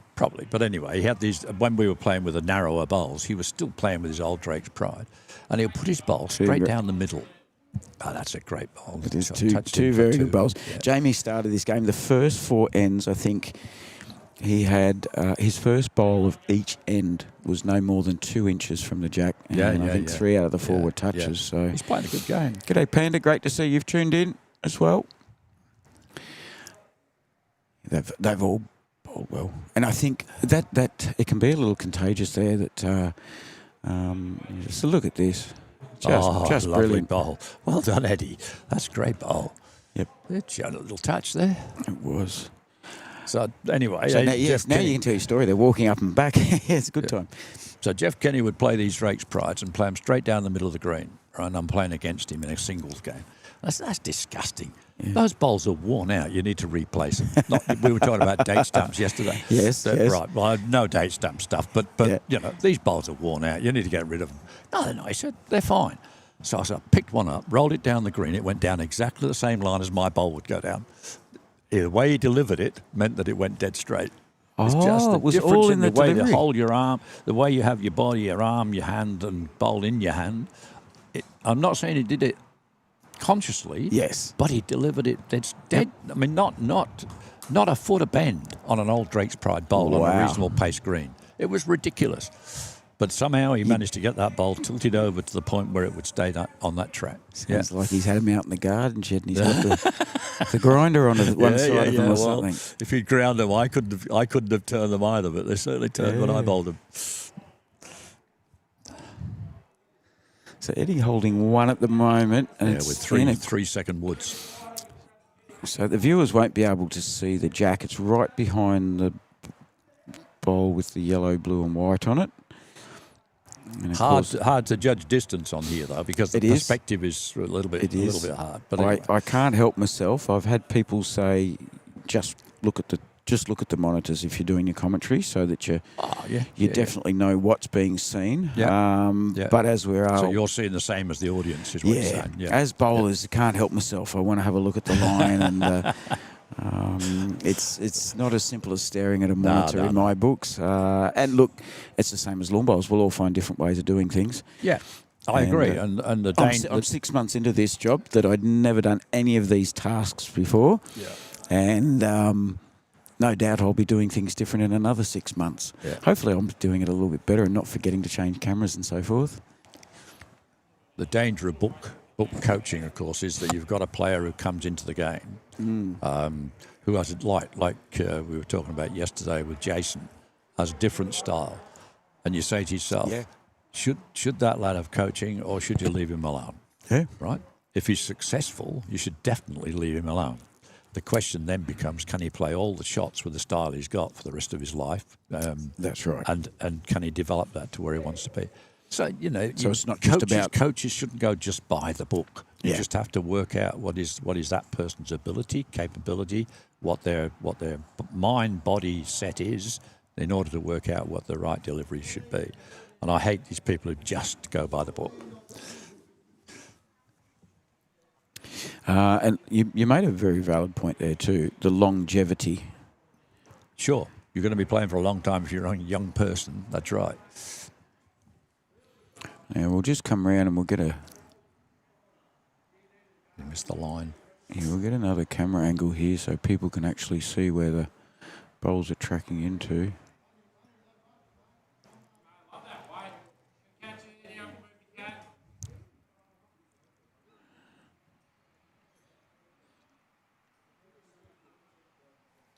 So you will see here, folks. You'll see the bowl come into view now. It's a great bowl. Just going to go through the gap. Oh. Yeah, just a little touch on the post there. So same again. Brad and Jamie have 2 second best bowls. Maybe 3. Maybe 3. Plus they've got 3 sitting behind. So the consistency, I think, at the moment, you'd say the consistency. I think the jack's going to go behind though. Contact on the jack will go sideways. Yeah, that's the bowl there. Eddie and Kim have got the 4. They got 2 each, and they've got the 4 shortest bowls up at 1 and 2 o'clock on your screen there, folks. Yeah. And that's where the consistency, Brad, and they don't have the best bowl in that head right now. It is, but a little yard, have the most consistent. On contact on the jack would cause it to spring forward potentially, and those 3 bowls will come into account. Yep. Well, unless they drive it into the. I wouldn't be driving. He wouldn't be driving, but I have seen the jack come forward. Yes. Pretty sure they don't plan on no putting short bowls in for that reason. But hang on. Nearly. He's real close there, Bradley. All right, so that's the warning shot that's being fired over the head for Kim Stewart. He needs to be aware of that and get that. He needs to cover those 3 on that left-hand side of the back. Yeah, Eddie's hoping it stays out a bit. Even if he gets onto his own. They squirt the jack that way as well. If he squirt the jack to the right, it would go to their bowls too. The jack could go anywhere. Many opportunities there. And some opportunities to lose. I played. This one's close again from Brad. I played a drive 1 down and dropped 7. So, yeah. I think we've all made that error. Yeah.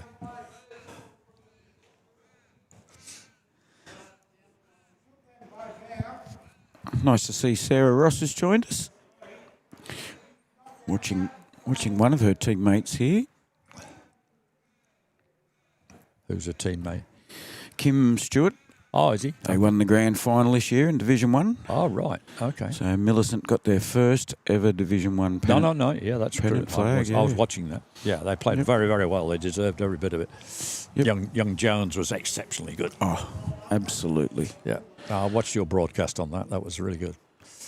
If they'd kept their backsides out the camera, it would have been even better. Yeah, it's always tricky. No, I know. But you got three players down there crowding the head. It's difficult.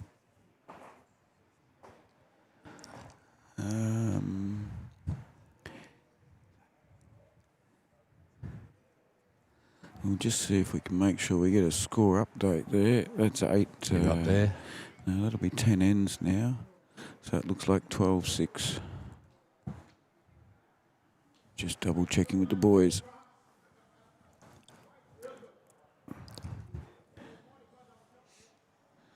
So plenty of time. It's a 14-end match. I know, they're long games. That was the concept of 14 ends, was to have the opportunity to, as opposed to 10, where you don't. If you drop an end, big end, you're really in trouble. Yeah.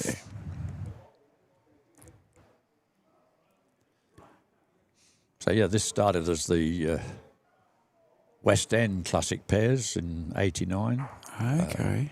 Was supported by O.G. Roberts around about 2000, and then Peter Roberts retired from his business, and Bryce didn't continue it. So now it's sponsored by the group of people that you have sponsoring. So it's been going for quite a while.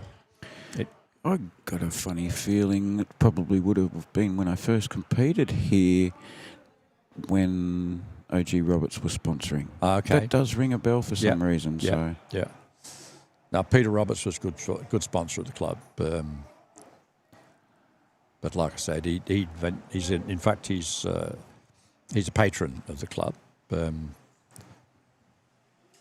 when he retired, Bryce found that the sponsorships, that he had to consolidate his sponsorships. Yeah. So it happens with every business. yeah, and look, And to be truthful, I thought Scott sponsored this early in the 60s, but I found after I checked that I was wrong. I thought it started as an Alan Scott sponsorship, and Alan was really good to this club. yeah. Well, he's been good to sporting clubs in general all around the southeast. in the southeast. Yeah. Never got much recognition for it either, but no, great supporter. And the town's had those over the years. It's been really great for sport in the southeast. I mean, you could play any sport in Mount Gambier that you want to play, virtually at any age. So it's pretty good.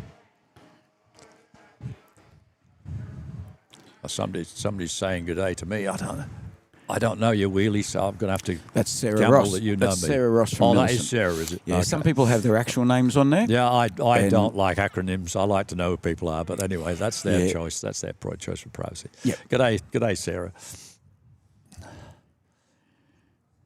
You've probably played against Sarah and Wayne a few times over the years. No, they've played at a higher level than me in the time that they've been playing. I've never played higher than second division, actually. So, yeah. I was doing a comparison for somebody the other day because the last 2 winters I've spent in Brisbane with family and playing pennant up there, and I would definitely draw a very close parallel. Yeah, lovely bowl from Kim Stewart there. Division 1 down here and Division 2 in suburban Brisbane. They're very, very similar levels. Now, obviously, in Brisbane, they'll have Division 1, then they'll have a Premier League, and then they'll have other things. So it makes it tricky to do a direct comparison. But I think the standard that we've displayed here, and then, of course, a lot of us over the last 10 years, I've been going to Adelaide with quite a few guys, and the level that I see by Adelaide bowlers and the representative regional bowlers from other parts of South Australia, we're certainly on a par. It comes down to a tournament, and you might come last in a tournament out of 8 country teams. Doesn't mean overall as a region that we're any further behind. No. Okay. And then, of course, a few years back, we actually won the round robin Yeah. So, and that was the first time since Long time. since the old days when Ralph and Andy and Dean and Ronnie Plungers were playing in the representative team. Yeah. Yeah. So, Ben Bruin and all those old guys. I'm not sure that many of those used to go up to Adelaide, though. I don't think the really old guys in this club, the old names in this club, probably didn't. Yep. I agree with you, Sarah. Francis with 16 members did a fantastic job, and the small clubs around the region do just about every time. If you go and play a game of pennants, they're always got decent food and really good reception, friendly people. Couldn't wish for anything better. Yep. Eddie's just put in a lovely bowl there. So they're holding 2 at the moment. These boys will be trying their best to do a little sneaky come from behind, catch up while the boys are snoozing for a second. Statistically, I'd say they shouldn't beat Brad, and I'm not familiar with Jamie's game. I haven't seen you, but I love his delivery. Very deliberate, very smooth.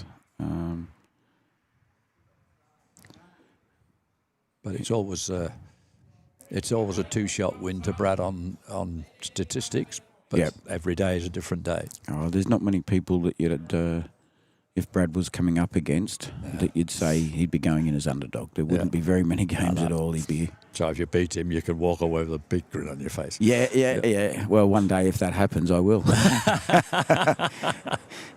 One day. Actually, I can brag one. I don't like to brag while we're don't like to brag in general, but champion singles last year. Okay. Yeah, so I had to play him and then Graham East and then Michael Fox. Oh, right. Okay. And so that was my day. When you can beat those 3. Things were ticking over nicely. Yeah. I think somebody had made the green absolutely suitable for you. My Nana and Pop, former lawn bowlers, my Nana and Pop, I think were looking down on me saying, he deserves a go. Somebody's got to fall over and choke and break their leg, and then Tim will have a chance. Yeah. And that was... Someone had cut all the grooves in the green in the right place just for you. And he had a knife just like mine, that bloke that cut all those grooves in the green. Well done, mate. I dare say that's the only time I've ever beaten Brad. Well, we can all have those days, and that's good. That's what keeps you coming back for bowls, isn't it? It is. It's exactly, and I've said that many times. It's what... So it looks like they're still holding the 2. Brad's bowl might have just got in for second there. Beats the bowl out front. It's hard to see on the screen. I'd rather see finger... No, I'd be measuring that. As it appears on the screen, I'd be measuring the multicolour against the... I'd rather see a finger indication from the players than me guess from they this can look distance. down from the top.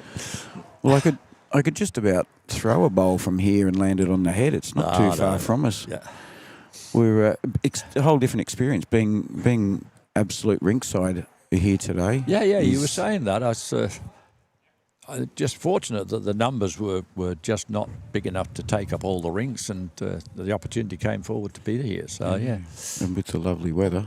But you'd still have been on the edge of the green inside anyway.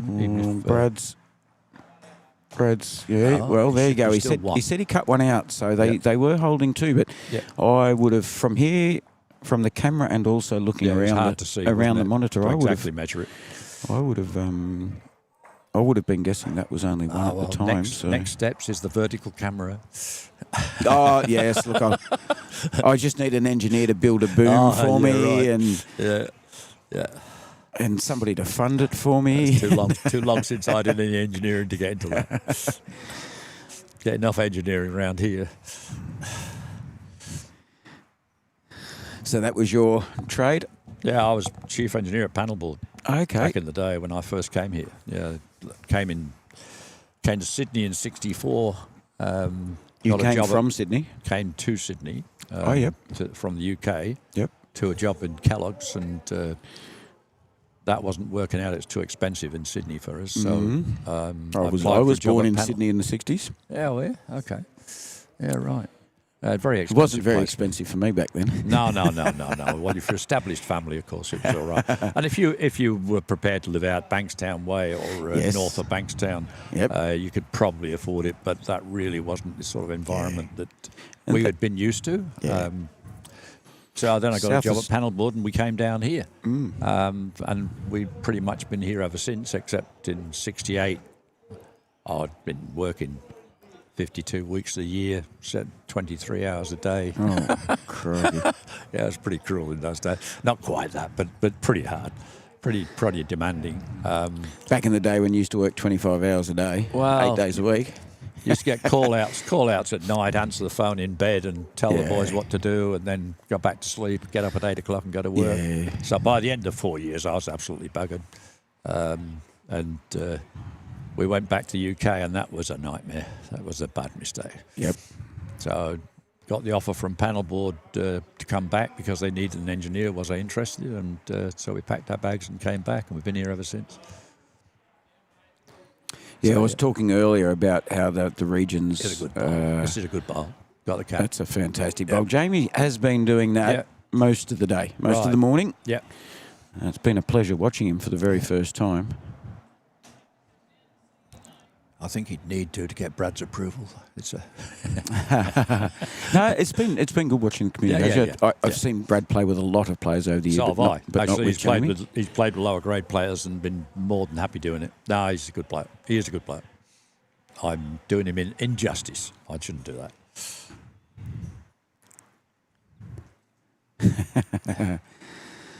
Yes, there's a few comments coming in. So as soon as you mentioned that you've played or something, when something, the heckles start coming in.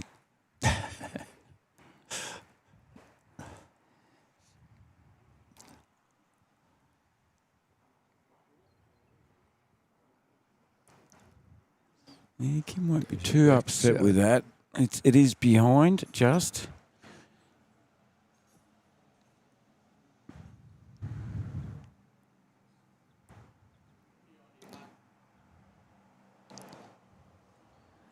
Yeah, Brad's bowling behind the shot bowl. That's Two bowls sitting like that with the cat in there is that's the perfect location. yeah. It's a bowl that Kim Stewart's going to play through that pair if he possibly can.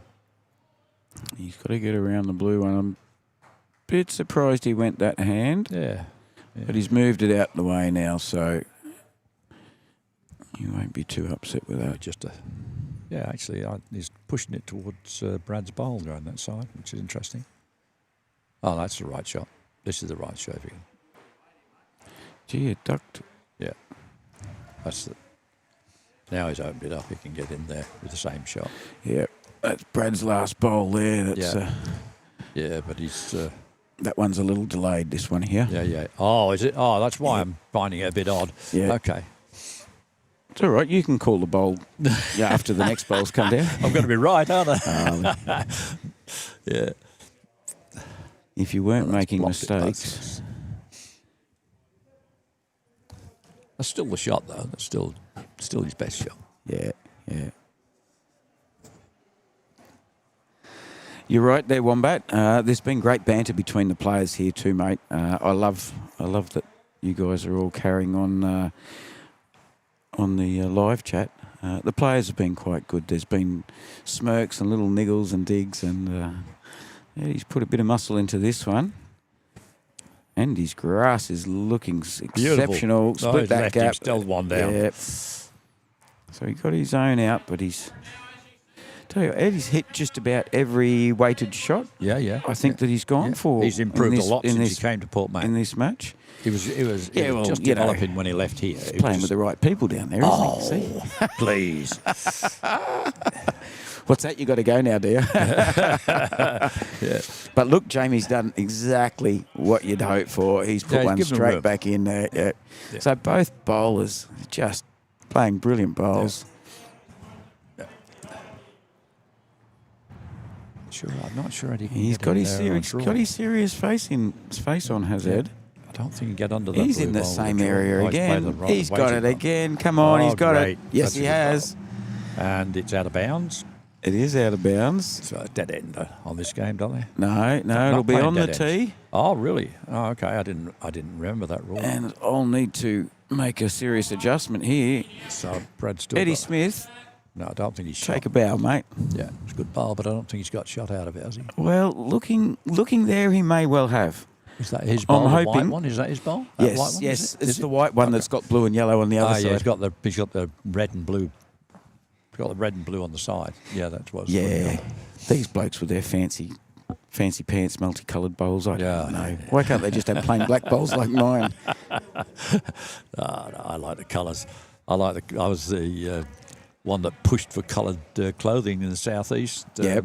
Right when Mount Gambier were the first to change. Yeah, well, that was a big step. Yeah, that was a hard press as well. All these bowlers, all these old bowlers who played in white all their lives, and the ladies still with 18 inches on the skirt. No, not quite, but it was difficult. It's difficult to change old people to That's anything. right.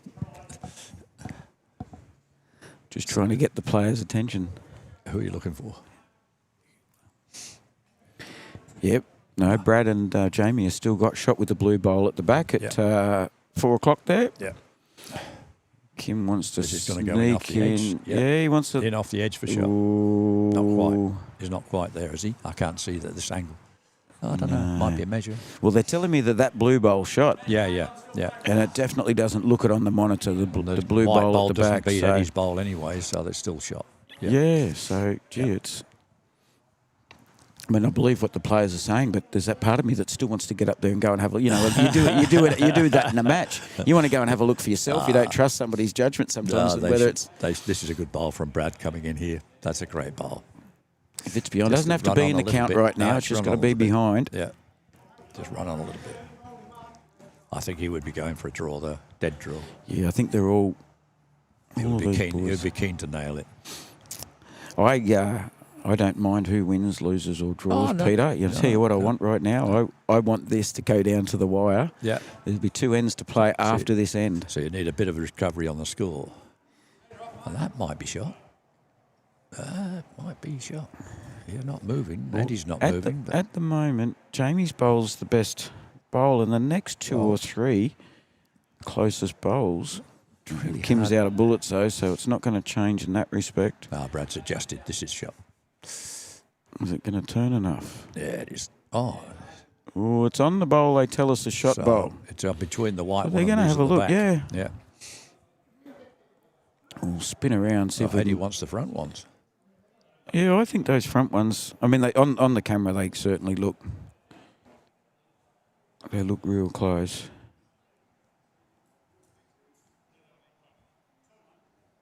So the base on that basis, Eddie must be assuming the white ball on the left I can is see. shot. I've got a funny feeling we're gonna.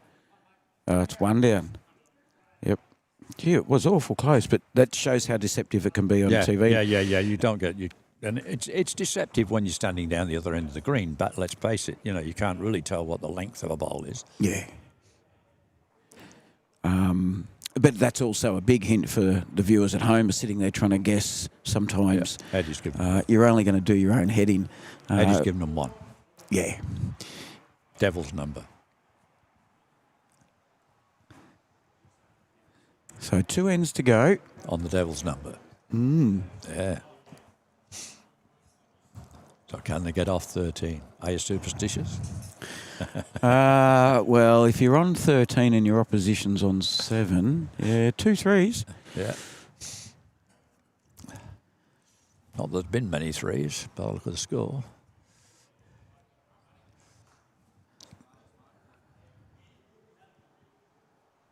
And Jamie's doing what Jamie does. Oh, no, Not he hasn't quite. this time. He's He dropped 6 foot short, is he? Yeah, Fair bit he's short. over a metre there. Yeah. Notice I'm still imperial. I sit on the fence a little bit there with that because I will talk in feet and inches sometimes, but sort of once it gets to if it's clearly in between a metre and 2 metres, Yeah. that's when I'll call it 6 foot. Yeah. I find a foot Oh, is a better measurement than Yeah. 10 centimetres or whatever it is. The centimetres at bowls, it's 30 half centimetres. a metre short. You'll hear, but you're more often going to hear feet. Yep, for that that is a shorter reasonable bowl distance. here. That's a good start. Jack high. So he's got one at the back, one on, has he? Oh no, his second bowl's coming now. Gone too narrow with his. So has Mount Gambier Bowls Club got any other major tournaments coming up between now and, well, I usually say the end of season's early May. Mount Gambier RSL's 2-day anniversary fours is usually considered the end of the summer season here. Have you got any other events coming up? Hey, you're asking the wrong person because I don't know. But because I just wanted you to say that so I could say I'm not the only one who doesn't know everything. Well, I'm not involved that much these days, and I just haven't checked that, so I really don't know. I'd be surprised if we've got anything beyond this. We looked at the weather that generally each year, April and May have been better days than some days in March. Yeah, he's a good bowler. Better days than some days in March. So we decided that with the carpet greens, we could play a little bit outside the season. That's right. And decided to put a couple of tournaments outside the season. Then the RSL did the similar sort of thing because they got the synthetics as well. Yep. So we're gambling on the weather, and that's the problem with gambling with the weather. You get the outside people having to contend with weather like this. That's the southeast. So I would be surprised if we've got anything later than this. We've certainly got social bowls on Tuesdays and Saturdays for the rest of the season, the rest of the winter. Bradley. That's 2 good bowls. 2 beautiful bowls. He has set himself up for a little tap on that though, but anyway. But they've got nothing much at that side on that side. Yeah, Eddie's given Kim some encouragement to go heavy, and Kim doesn't need encouragement. This is a rocket. Everything but. Everything but, yep. That was a fairly big step from Kim. He plays a very good weighted bowl. Didn't need to play He looked that like hard. he didn't, well, in my book he didn't need to, but if he gets his accuracy that way, he really looked like he was stretching. Yeah. And you see the back so foot. your balance goes, you slip on the mat. Yeah, the back foot comes up in the air. Well, you got a little bit of slippage on the mat as well, which doesn't help. Because your grip is, you're driving from your back foot, so it didn't. Yeah, I need to keep one on the ground. We played at Portland the other day. We had a practice the day before, and they had these sort of the standard white mats they use, which is a it's a fairly tough plastic. I wouldn't call it a rubber. It's a composite product. But the following day, it was a soft rubber mat. Yeah. And it didn't matter who was on it; those mats did not move. They were fantastic. They were a brand. They might have been a Drake's Pride or a Taylor. These type are plastic, mat. and they can be slippery. Yes, with smooth, flat shoes, they can be slippery. I think these mats are the most common. We have them at our and it's very important that they're people will often throw the mats back in the club rooms or on a trolley or whatever. If these mats are looked after, they last a long time. But if they're left in a folded position or hanging over something, it doesn't take much to damage the mat, and you really don't want that. It's where the game starts. You know. Yeah, it was unlucky, Terry. Terry's one of our regulars too. Gets into our bowls quite often, which is really good. Yep. I'm trying to remember where Terry's from. I probably should write them all down. But sometimes I feel rude asking people where they're from. No, and things like that. I understand that. And it's a privacy thing as well. Yeah, so that's fine.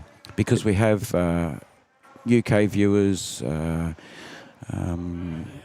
viewers from the US. This is on the money. It's not swinging. That surprised me. Dougie from Bulgaria. I was fascinated to see Look at that bowl. English Bowls Association president was on yesterday. That he was on this intrigued me. morning. Is he on First up this morning as well. Great. Yeah, that was is really fantastic great. to know that we're reaching an audience broader than just our local community. Yep. We had some lovely ladies. Or was Eddie got? He's got it. And I think he even got a touch on that. Yeah. And he's holding one, going by Kim's indication, holding one shot. So that's that's right. Terry's from Fife in Scotland.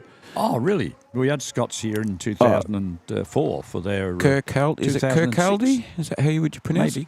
Yeah, Kirkcaldy would be right. Well, he's from Scotland. Mary gets on and watches us quite a bit. She's from Fife in Scotland. Yeah.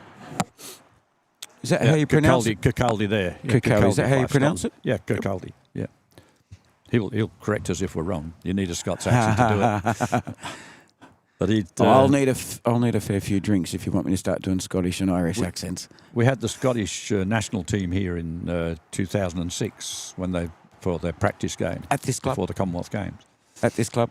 Yeah. Scottish national came team played here. Yeah, Wow. yeah. That would have been a big feather in the cap for Bradley. I wrote to all the associations in the world, invite them down here to practice for the Commonwealth Games because it's a similar climate to Melbourne. Yes. Yeah. And the Scots team accepted and came, so that was really brilliant. Yeah. Good forethought from all yourself. except Marshall. Marshall didn't come. Alex Marshall. Alex Marshall. Was he playing what year? He was playing in the team. He played in the. I'm pretty sure he played in the team. In the 80s? No, 2006. Ah, okay. I love watching. I do love watching Alex Marshall play. Yeah. But you notice that a lot of those. Good on you, Kathy. What's the big lad? The big guy, Pommy bloke, really big fella. Henry. Oh, Jeremy Henry. Jeremy Henry. You'll notice that those They call him King. Their styles are not what we would call standard, normal styles, right? A lot of the English people... Sorry, I'll just pause you for 2 seconds. Go. Bradley's just bowled, put 2 bowls next to the kitty, and his exact words the moment he sat next to it, he goes, "Oh, yuck." Now, he's just drawn 2 brilliant bowls, and anybody because he's given them a gap to bowl through. What yuck means? Yuck means is this can happen. Yeah, exactly that. Yeah, and he's got shot out of it. They've all got a bit of luck and a bit. Oh, that was brilliant. Sorry, I had to pause you there. Yeah. We can hear the players, and it's fantastic. You can hear them call. And the moment Brad's done another, what we would call a brilliant bowl, an inch from the jack. Yeah, but side by side, and the cat in the middle is going to be a diabolical target. And look at the go. Yeah. And I can confirm, everybody, the word was yuck. It was no other word that rhymes with yuck that would have described the same situation. Yeah, right. Yeah. It was definitely yuck. Well, his mother-in-law's right behind him. That's exactly probably why he said yuck and not any other words. Marina's here having a look, is she? Yeah, She that's is. unusual. We don't see her at the Bowls Club very often. So we're into the last end. The score Very is good. now 13-8. Yeah. It will take a big effort from Eddie and Kim, but if Brad keeps doing yucky bowls, anything can happen. They'd be very lucky to pick up a 6 in this competition. That's That's almost unheard of, isn't it? Yeah. We saw a few 4s. I mean, it could be yesterday. a silly drive could be just a momentary flash in the pan could drive and smash everything up, and you end up with a 6. pretty unusual. And I don't see Brad Eric as a singles champion doing that. No. Yeah, I've been warned. Don't do accents from the viewers at home. I'm real tempted to do it now, just despite that comment. Well, I might have to lubricate the throat at lunchtime and have a can of courage. so all Kathy's saying, please don't do accents. I don't think she's heard me do too many accents.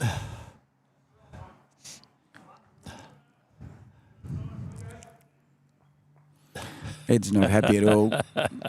Ed's not happy at all with this one. Oh, and see, being the skipper I am, I would simply have said, "Your weight's perfect, Ed. Don't worry about your grass. Your weight's perfect." Missed the line. You missed the line. It's annoying, you know, as soon as there's a yard in front of you. There should be a rule that allows you to recover a bowl on appeal. I'm just looking at Forrest Wombat's comment there. I think I would fall into Forrest's Wombat's category there. Yeah, you reckon you go down. The accent might make you laugh, but there's certain things that you have to say in certain accents, and sometimes that isn't the Unfortunately, best. it doesn't make the recipient laugh all the time. Yeah, I know how to swear in about 7 different languages, and the accents are... Fortunately, I doubt I'd be understood. Yeah.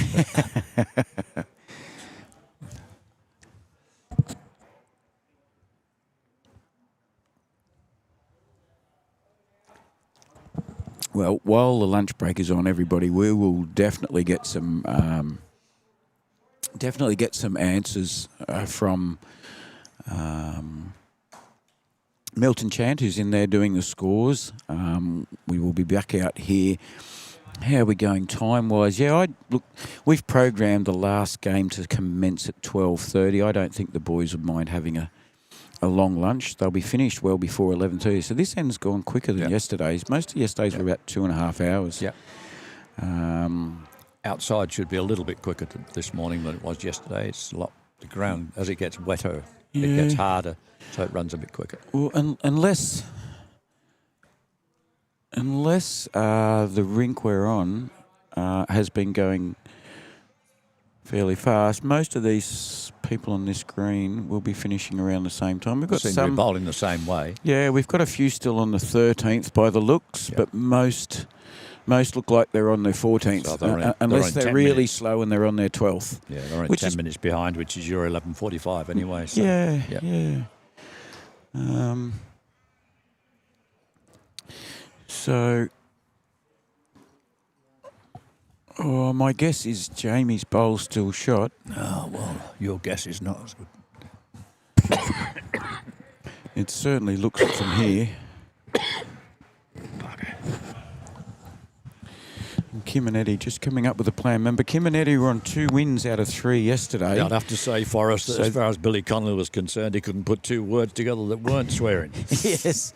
My mum absolutely loves Billy Connolly, except for the 4-letter words. He was a disgrace. He was, but I tell you what, a very funny man. No, he had, but he didn't need the swear words to do it. Anyway, that's just me. I'm a little bit parochial.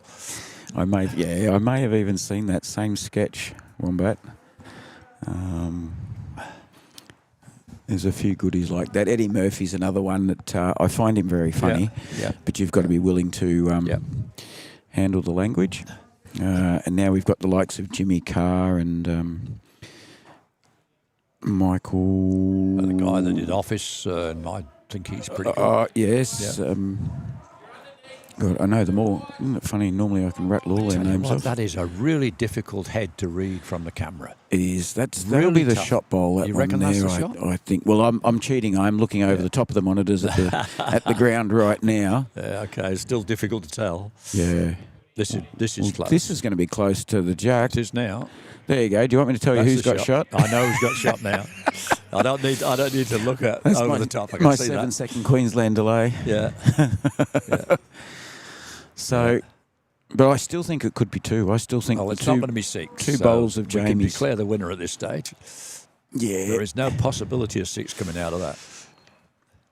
I don't know. The name Bowditch comes to mind. I've seen him drive and scatter bowls everywhere. And Jim Jeffries is another one. He's an Aussie, but I will put money on it that you can't get a 6 out of that. Michael McIntyre. Yes. Fantastic comedian. He's been... Eddie's nailed another one. He's still 2 down by the looks, but he's nailed another one. Jimmy Carr. Again, it's hard to tell. Jimmy Carr's one of my favourites.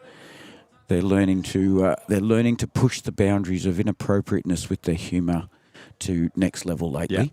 Yeah. And I love them for it because that shows some bravery in their craft and what they're doing. No, it's cool. And difficult these days as well because with all the PC stuff you've got to exactly. Well, they push that. Yeah. But that's the fun of it. I think some of the best comedians at the moment know how to push that boundary. They will say something about a particular race or religion or sexuality. And get away with it. And get away with it because they've got that sweet, innocent look. Like Jimmy Carr, he looks like a 16-year-old kid. He's got that Mr. Bean's little brother type look about him, hasn't he? Yeah. He can get away with saying anything. And I've heard him say some things that I won't even dare to allude to, let alone say them. I think some of our bowlers here got to see...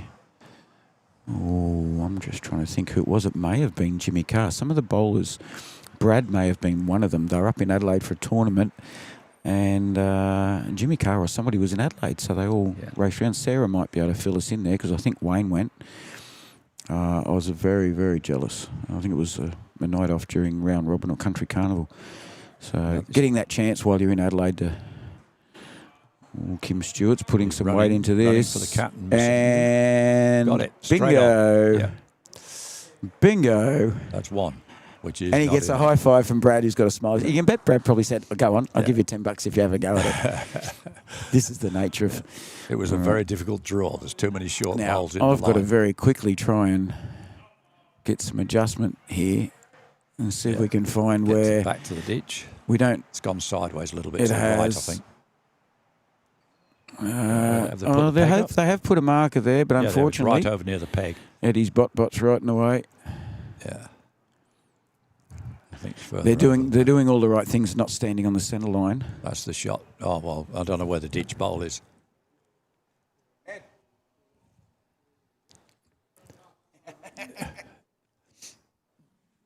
He's a good man with moving. They won't be thinking about the camera being there because they're used to it going to the centre line. He's standing to the side anyway. Yeah. So yeah. So Brod's drawn the line, but I don't know whether the white ball is. Oh, I don't know. Yeah, so there you go. Brad's only got to beat his own bowl now. Yeah. But that looks like a measure. Probably one shot to Kim at the moment. Yeah. Yeah. Well, Kim's bowls, for the viewers, ditch about a Kim's metre bowls, away. yeah, it's close to in front of the rink number marker. You can see the round one there. And Brad has there's the drawn draw. shot. No. There you go. Yeah, He's that's the done it. draw. And exactly what he was supposed to do. Yeah. Yeah. Lovely bowl, gentlemen. A very good game. 14-7 is the end result. Thank you very much, Yeah. Peter Clark. Oh, no, thank you, Tim. It's been great. I'm happy chatting about the club and giving people the opportunity to know something about the Southeast. Is always great, and the promotion that you're putting forward is absolutely great. I really think this is brilliant. I'm glad we've got a great product. We've got lovely people who love their bowls. We'll do this now. While I've got you, and we've got a little bit of time. What's going on here? I'll get my cameras right. So we'll just look do at the building. Yeah. So the options give us some. were okay. So the options were that we would go with the canvas, the light canvas buildings that are commonly used around bowls, but they're $1 million. Yeah. So the club was not in the market for $1 million product, even though we'd considered it. We looked at about 8 different designs, and in the end, I came up with this basic design, which was a completely curved roof.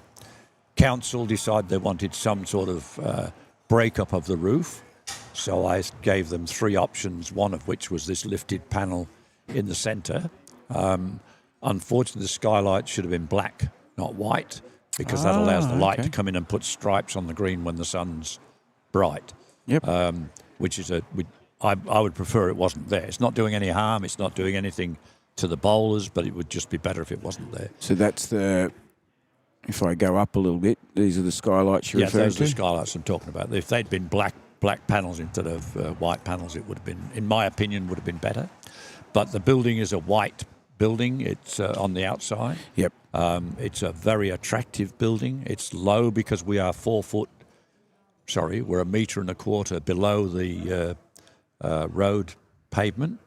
So the building actually sits very low in terms of the external viewing profile. Yep. Thompson were the builders and had the engineering done.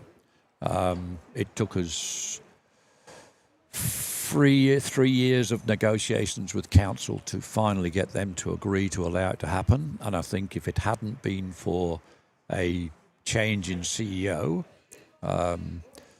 and a temporary CEO coming in who was a planner and saw the benefits of the product, we probably would still be struggling.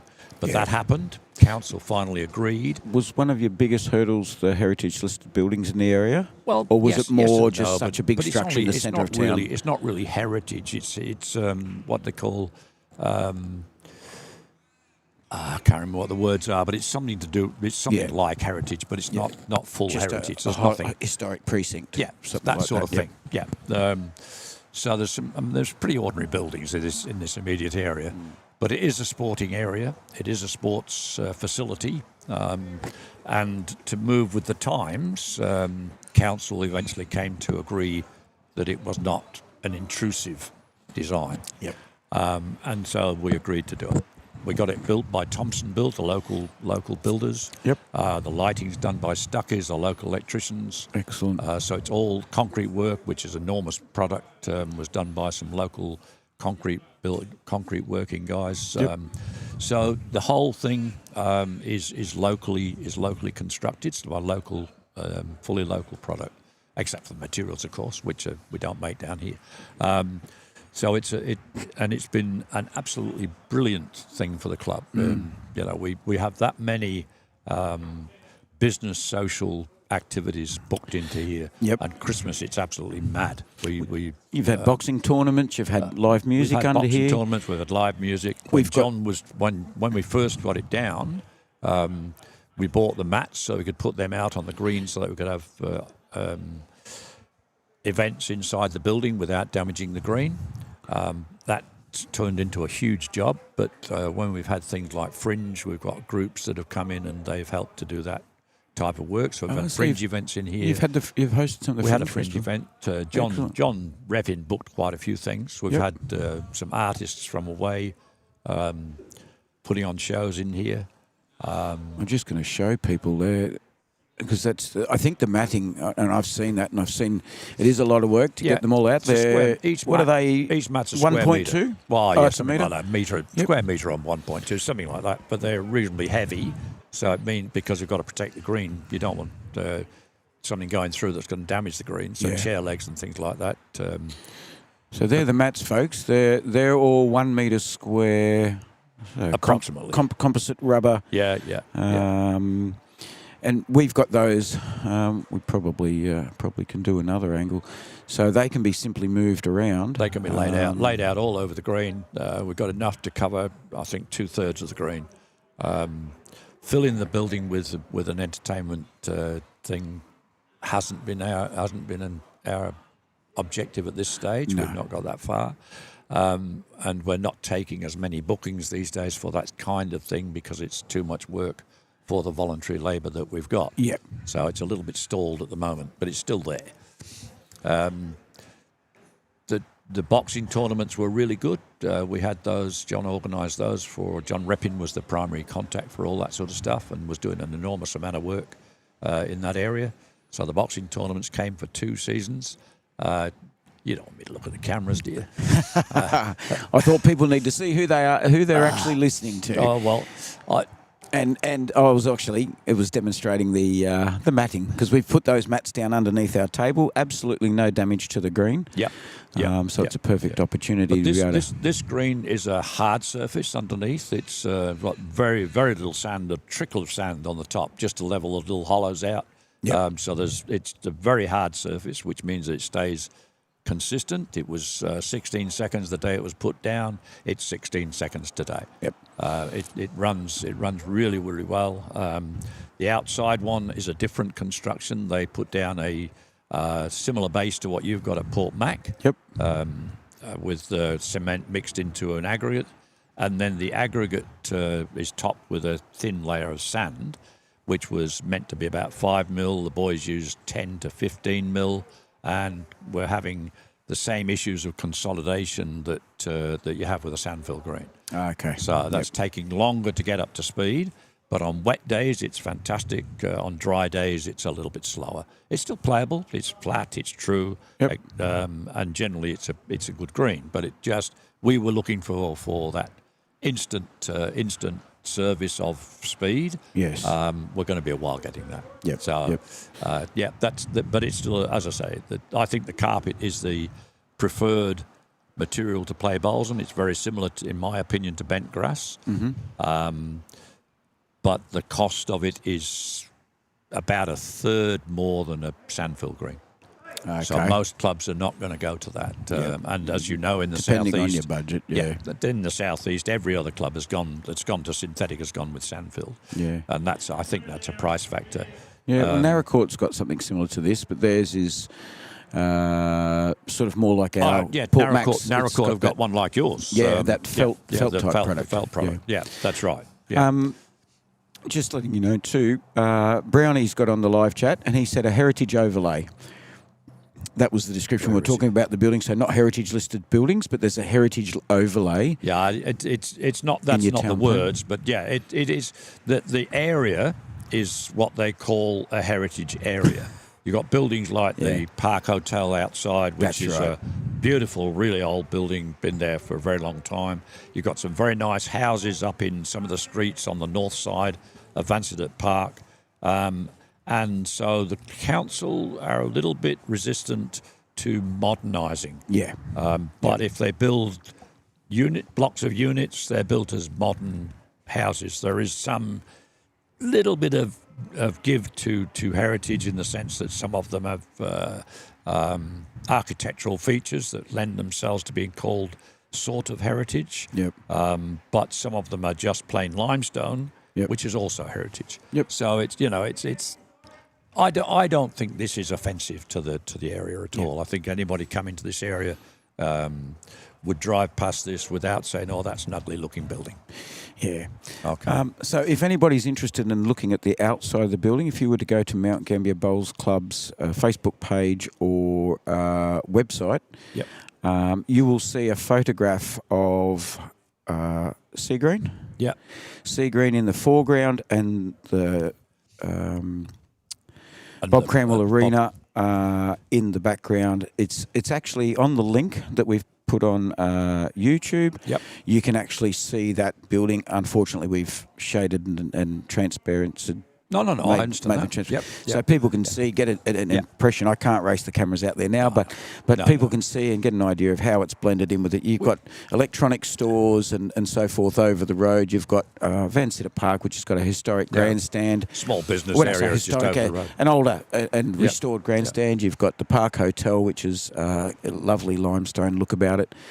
There's a real mix. And in the middle of town, you're going to get modern shops, modern buildings, but you are going to get the older ones. I am a great fan of heritage buildings of quality, and I think preservation of heritage buildings for the future is something that we should always be doing. But they need to be kept in context, and we shouldn't be preserving stuff just because it's old. Yeah. We should be preserving it because it's good. Sorry, Brownie, not Brownie. It just says Brownie Bald, it says on our screen, so I just assumed that was somebody with the surname possibly of Brown. Oh, okay. And it's not Glenn Brown, because I can see him out there on the green still at the moment. Not the one we've Anyway, Pete, thank you so much for your time. No, thanks, Wealth Tim. of knowledge. It's nice to know that somebody's been around that long and still in touch with what's going on in the club. That's the trouble when you get old. You see, you're all history, aren't you? Yeah. But you got to pass that information on, and you've just passed that information on to a lot of people and those who will watch this later on as well. So thank you very much for your wealth of knowledge. So $500,000, guys, if you're really interested in this building, for a 40 square metre building. Oh, go and check the ashtray in the car. I reckon there's a few coins in there. It's not a lot of money, is it? No. It's getting less and less every year. I'll just sell a few of my cameras. As our dollars gets worth less and less and less. It's, I'm not sure you'd buy it for $500,000 today, but that was the price. I've heard much bigger figures than $500,000 for a roof. When you think too, that a canvas top's going to last for 15, 20 years, and then the canvas is starting to deteriorate, or plastic or whatever it is, this will be here in 40 years' time and still be looking like a good building. Oh, it's Bromwyn. Sorry, my. There you go. Bromwyn. That's my eyesight. Yeah. The end.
we're take two, everybody. We are continually having some internet problems, and Fleur and I aren't IT experts. But Terry Tony, I see you're there. If you could let us know what you're experiencing your end, that'd be much appreciated, mate. We might not be experts, but we know when something's not working, Timmy. Yeah, we do know that much. Yes. And at the minute, it's a little bit touch and go. And these fellas have not changed their scoreboard since the last game, so that's not helpful to us. Just finishing the third end, and she's pretty close at the moment.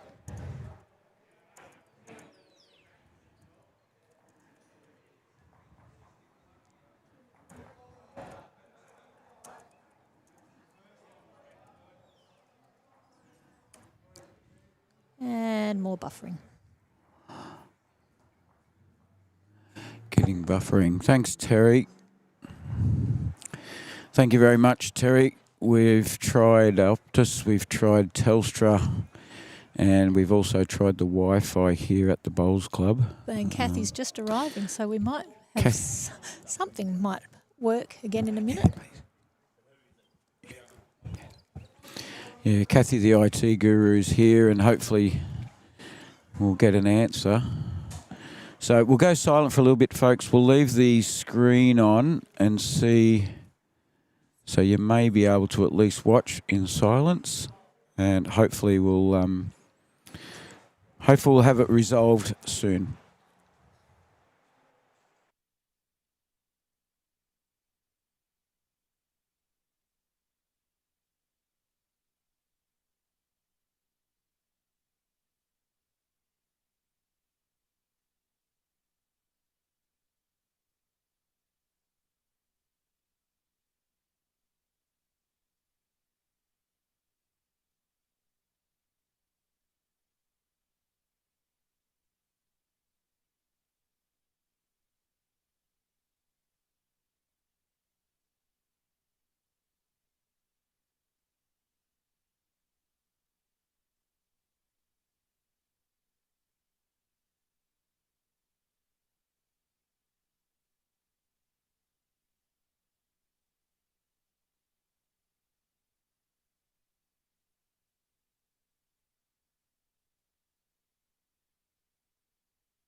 Okay, this is take 3, Ooh. coming to you live and free from Mount Gambier Bowls Club. Flo Roshock. And Timothy Wrightson. Welcome, everybody. Yes, We're just- folks, if it sounds like we're being silly, we do know that we're going live. We're just really frustrated with the fact that it's taken this long. Slightly hysterical.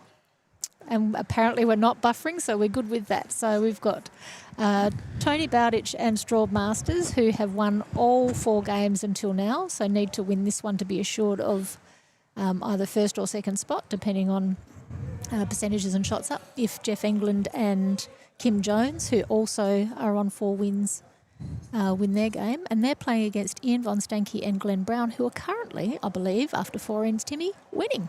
I think they are. We'll get a double check. Yes, so I think Bowditch is on top, 2 shots to 5, we think. We'll just see if we can get a confirmation as they go past. They're all very focused. Nobody wants to look at us. So Timmy's just going to yell.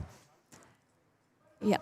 So we can confirm that Bowditch and Masters are 2 and Brown and Von Stanky are 5. And big thanks to Kathy for once again sorting out the tech issues. I've taught her well. Oh, yeah. As a digital creator, I think I've really guided her down this IT path, and I think, is it IT? Is that what I say? IT? You're the it man, Timmy. Oh dear, it looks like something else has just fallen over.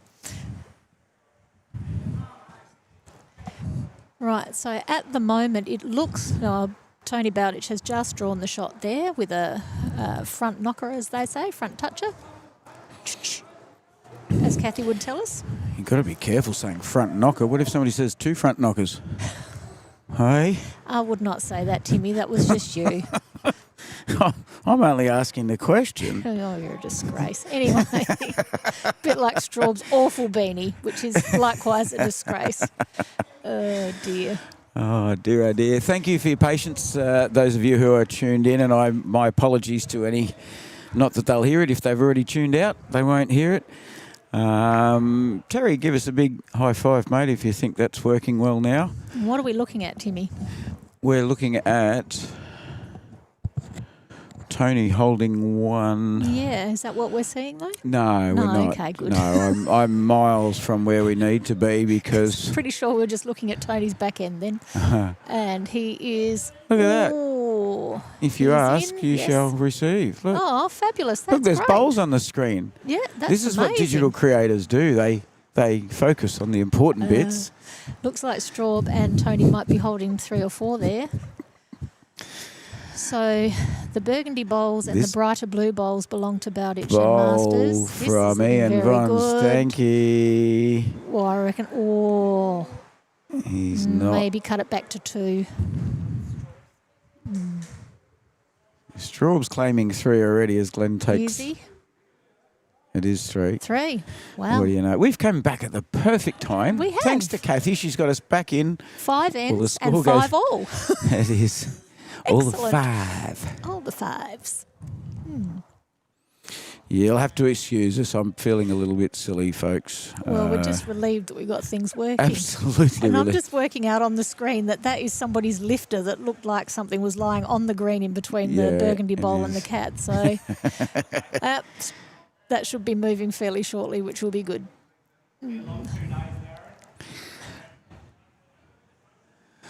Oh, there's some cross rink banter going on. Everybody knows Tony. There's, well, I don't know if you heard us earlier. There is actually another team.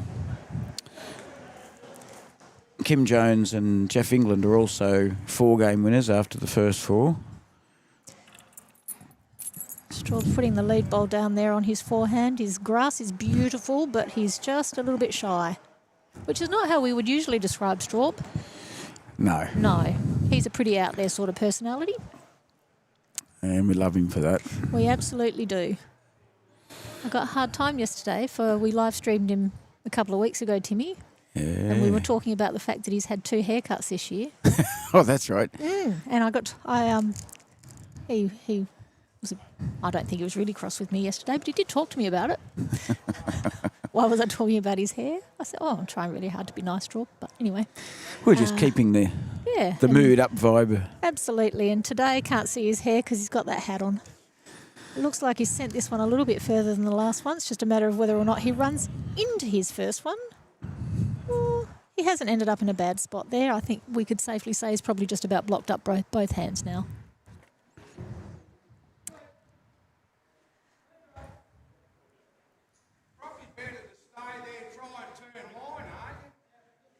Right. Glenn, another left-hander. We've had a few left-handers this weekend, Timmy. Yeah, we like to include them in society. We do. Every now and then. I have to include one in my household, in fact. I know, that's why I said it. That looks like a second wood there from Glenn. Okie dokes, folks. So, Bowditch and Masters on 4 wins from 4 games. England and Jones 4 wins from 4 games.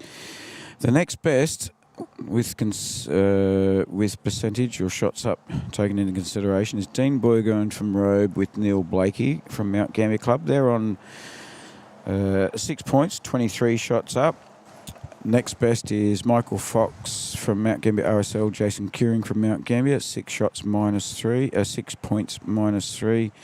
And Jeff and Graham East on 6 points and a percentage of -6. So, based on the result of this game, if Tony was to win, he'll be one of 2 potential 5-game winners. We'll try and also keep you up to speed as to what's happening with Kim Jones and Jeff England. I'll do a lap around halfway through the game and see if we can get some results for They you. might be outside and scattering every time it rains, which is still happening a little bit today. Tony's just drawn shot there, which means I think he and Straub are 2 up in the head. Nobody behind yet, as in no bowls behind the jack yet. I imagine Tony's probably wanting to remedy that right about now with this one.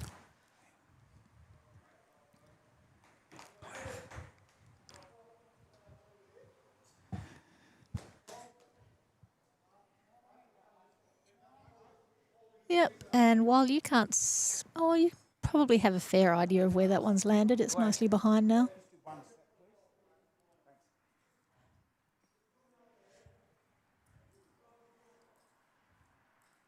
And he perhaps just quite didn't get the line he was after on that one.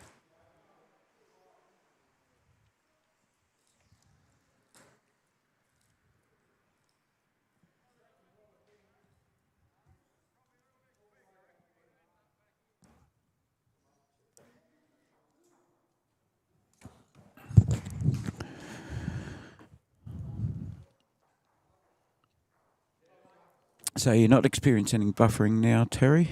I hope everything has improved. And I am sorry to those who have tuned in and couldn't hang around.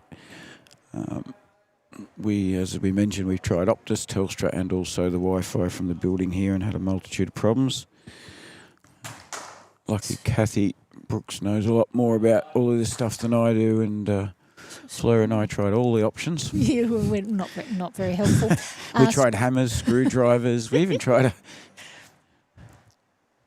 a crowbar. Yeah, Straub just had a lovely bowl there, and he's landed in a top-notch home with his last one just behind, ready to catch anything that drags the cat back that way.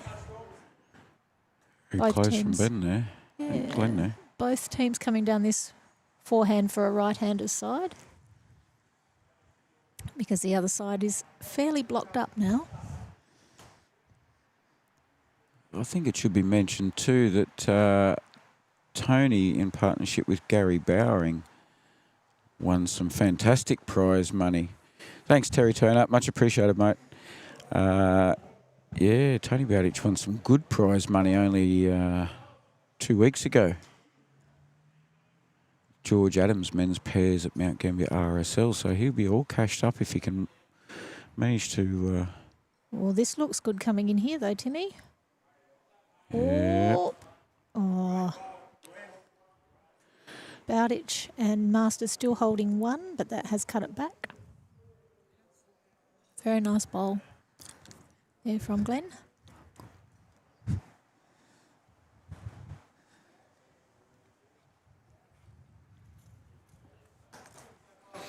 Even sporting the gloves today, Fleur. Yeah, it's a bit chillier under here than it was outside. I was outside in one of the shelters this morning making the pom-pom that sits currently on top of Straub's hat as per an agreement that was made yesterday. Had to run around to buy brown yarn this morning. Not the most pleasant experience of my existence. Anyway. You're a very efficient beanie and, well, general knitting guru, beanie maker. Yeah, so it's interesting that it's colder under here than it was outside, but Straub's got pretty good, Bowditch has got pretty good weight there, but... You must have had a little bit of sun on you, did you, this morning? It was a little bit warmer, and then I was running around finding yarn, so that warmed me up. I had a lap full of babies. Oh, that's interesting. Well, good hit, but not the result that Ian would have been after with that one.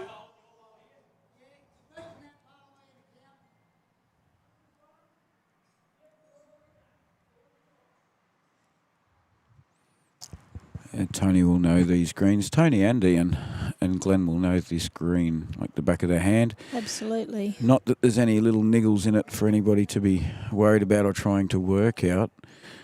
Just a different surface for... Yeah, big bowl Bowditch, there it is. Yeah, and that looks like it's going to be a reasonable multiple depending on what Ian can pull out of his bag of tricks here.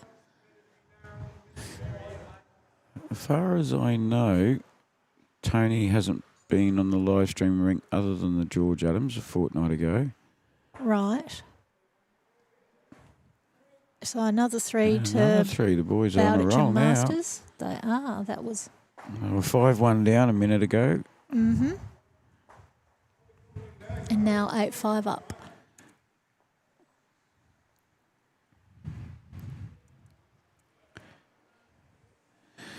And Tony was telling me, and I guess it's only fair that everybody knows, he was sitting at home watching the live stream that we did of his game at the George Adams. Yes, you and that was Tobes, was it? Or no, that was... who else was commentating when you were doing that one? Can you remember? I think it was Neil, actually. Was it the last game or is that a different one? Yeah.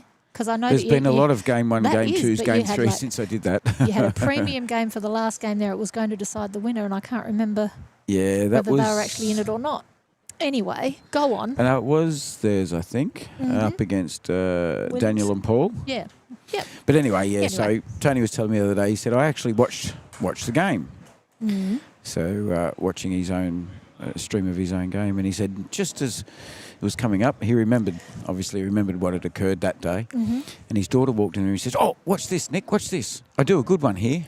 And just as she walks in the room, the bowl comes, sits behind the jack, and I said, oh, that's why they call him BBB, Big Bowl Bowditch. They also call him Buzz Lightyear. Yes, they do. And I told him the other day, I said, if he and Greg Carpenter were playing together, I was going to get an image of Buzz and Woody for the viewers at home, interstate and overseas, to see how you can get two lawn bowlers that look like Buzz and Woody when they're playing together out on the green. Well, but it's fancy being called being Woody if you're a carpenter. I like it. Nice. That works out well. So there's a dual reason for him being called Woody then. Absolutely. But he's not out here in this competition, I don't think, is he? No, he's still overseas on his holiday. Lucky man. Well, maybe lucky. Hope he gets back all right. It's all a bit volatile outside of Australia at the minute. I think Terry Turner's going to put in an order for a beanie. He likes the pom-pom and Straub's beanie. He's showing off to us. He is. We have 3 monitors in front of us at the moment, folks, and there's 5 images from the 3 different cameras up on the screen, and I looked over at one a moment ago, and there was Straub shoving his face in right in the camera as he did. If you've got a 52-inch TV at home, Sorry don't about be that. don't be surprised in the slightest if you get a 52-inch image of Straub's face. He's a lunatic. Well, let's face it, it's not He's a everybody who lunatic can... standing in the way at the moment. Yes. He's not looking at me. No. Oh, here comes Tony drawing another excellent bowl. Not quite a touch of just They're behind. outdoing Beautiful. themselves, these two Yeah, blokes at they the are. moment. And it's not everybody who can pull off that shade of yellow in a hat, really, Timmy. But Straub appears No. to be quite comfortable in it. There's a man who's comfortable in his own skin. That's for sure. Salubrious in his own skin is what he would probably tell us. Oh, very close from Ian von Yeah, Stanky there beautiful too. line.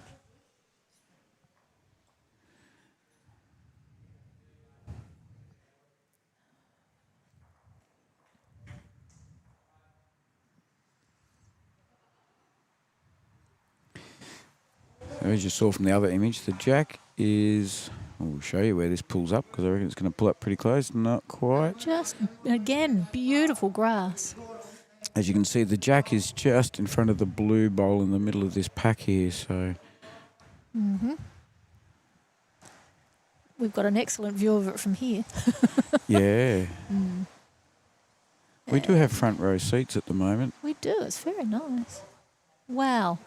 What lovely grass from all of those bowls. Just lining up one behind each other.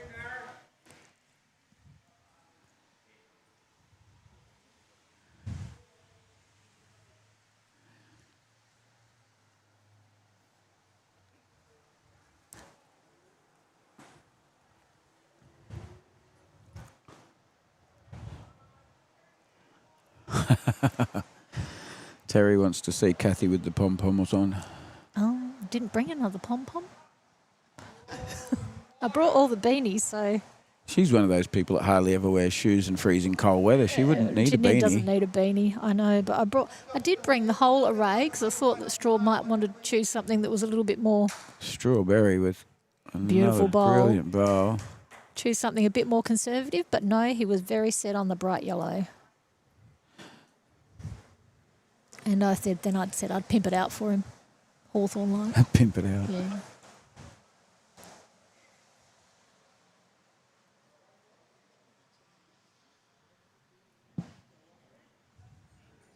Yeah, Glenn's followed Ian's instructions there. A little bit of weight running through. Just unfortunately, he's just missed her.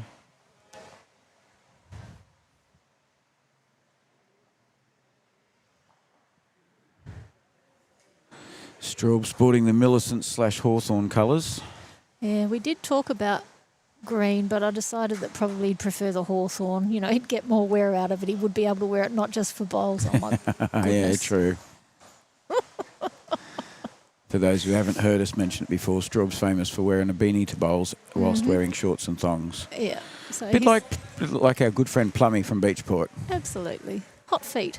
And Oh, Glenn has played an think- absolute champion bowl what a there. cracker, but still only one. There's a Bowditch bowl in there in between those two navy blue ones, I think.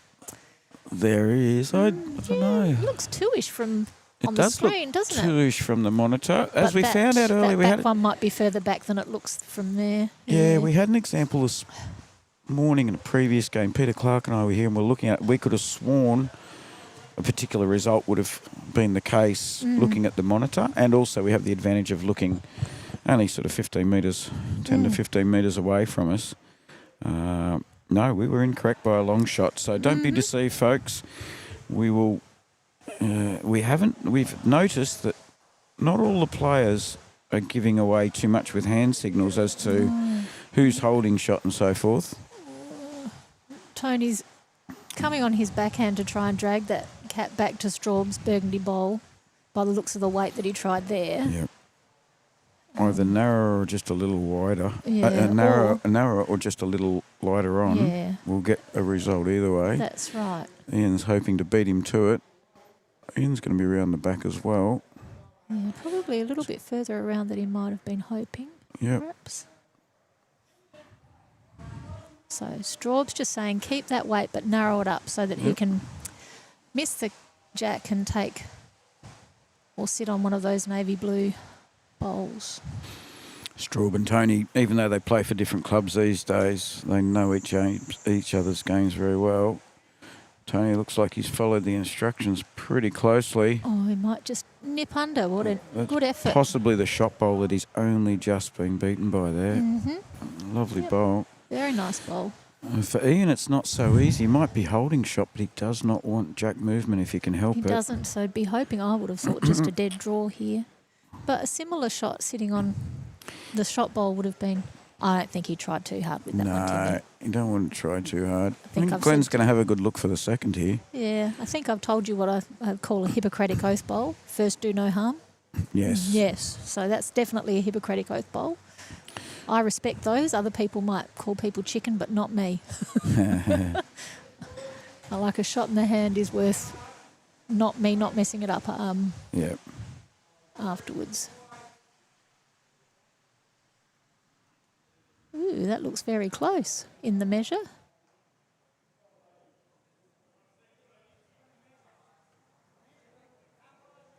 Umpire. Umpire measure, yep. Oh, Yeah, I could see Straw push one out straight away. He wasn't willing to give the second. Glenn had a good look, and he's had it's about 2 foot the measure, so it definitely Yep. that's 2 foot between the sky blue and the dark blue, just to the left of the jack there. So even from my eyes, looking across the green directly, doesn't look 2 foot. We shall see. We shall see.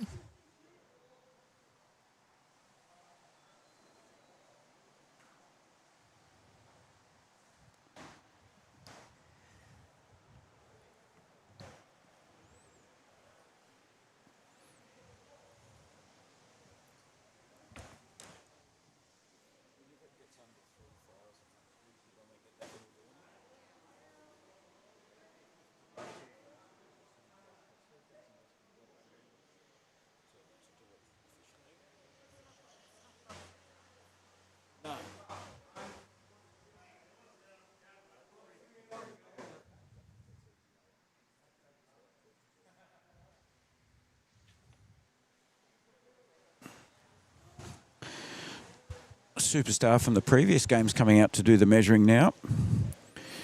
Oh, young Bradley. Actually, Who won that game, Timmy? When I was Brad, here, I saw Brad that and Jamie. Brad and Jamie it were was up. was a good game, yeah. Yep. I'm going to hand over to Kathy for a minute. I'm going to race around and I'm going to just see if I can grab some score updates part way through, because we're getting close to halfway through this game. I'll get an update halfway through, and then I might get an update around the 10th to 12th end to see if we can Sounds good.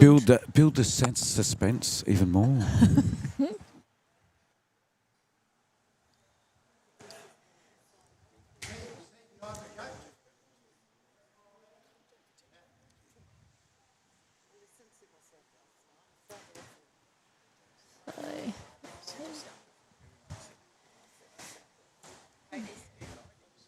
We can see Brad there with the calipers, just measuring the Bowditch bowl first. And then he'll have a look and see what's happening with the brown bowl that's blue. The brown ball that's blue. Good afternoon, Fleur. Hello, Kathy. Lovely to see you again. Lovely to see you. This was a very unplanned visit this afternoon. Oh, well, you know, everything works out the way it's meant to in the end. It's very nice to have you back here. Thank you.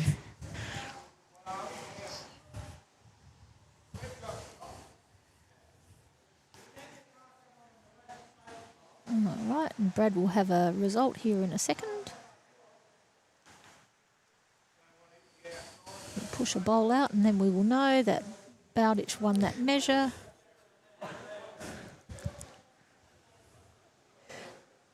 And that means that it was just one down or one up, for Von Stanky and Brown.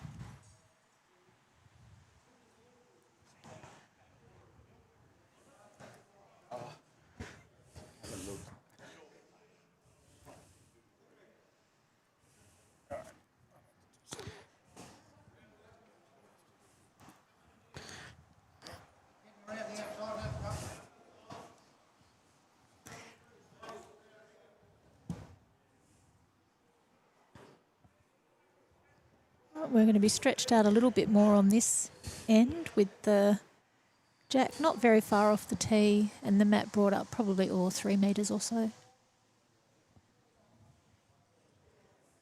Glenn left-handed on his backhand.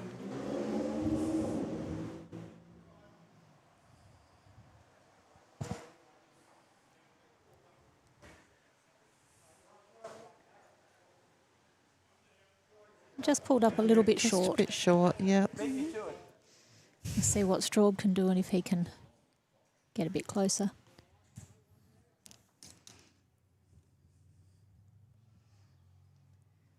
And it does look like the weight and the grass are pretty good, Kathy. Oh, it does. Yeah, that's a really good starter bowl It from Straub. certainly is. I think it must be the pom-pom. Must be the pom-pom. No, well, clearly he only got the pom-pom for this game and they won the 4 others, so we probably can discount the fact that it was the pom-pom.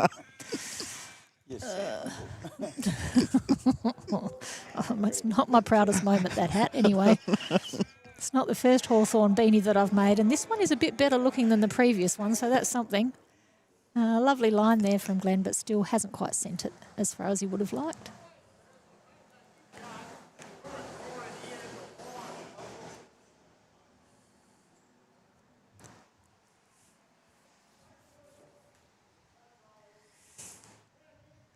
Just as that's gone past, it's looked like the weight's not quite there for Straub either.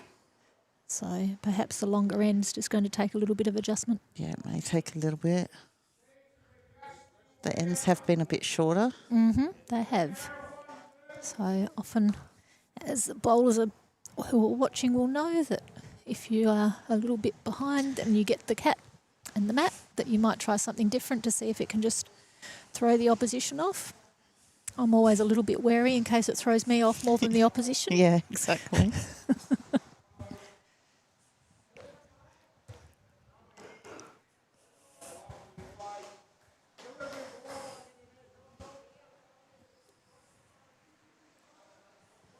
So we've got Ian's bowl coming in now. Really nice line.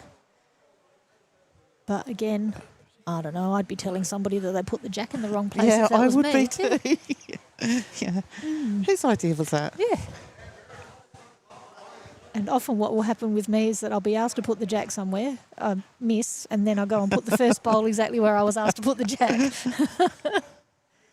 Tony's behind, so Tony's that's behind, in a yeah. very good home.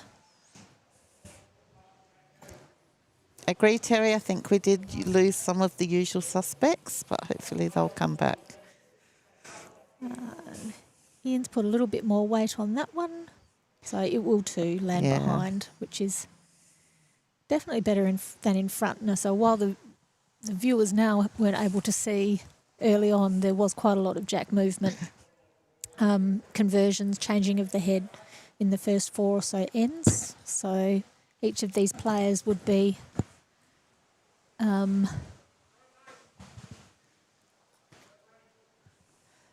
making sure that they've got bowls in the right spot in case that happens again. So the score that we can see says 8-6 after 7 ends, and the score that we have up on the... Is 8-6, 7 ends? Yep. Yep, that's right. So I think we're okay. We can only go by what they put up. We can. And, yeah, the official score is probably in the skipper's pocket, Yeah. and we're not going to go and Harass them? them for that. I don't Not think right they'd enjoy now, that. no. They wouldn't. We might, but they wouldn't. No. Yeah.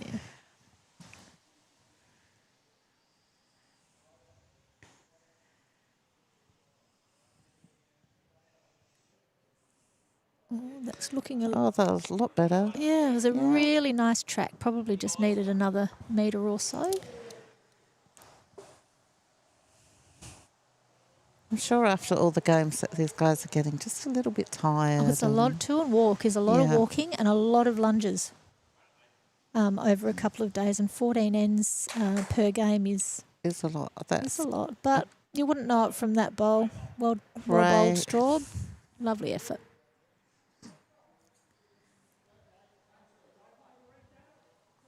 Yeah, for me it's usually not the day after, but the day after the day after when I feel it. So a couple of days later. yes. And So this it morning I always- felt Friday. Yesterday I was okay, but this morning I got up and I went, ooh.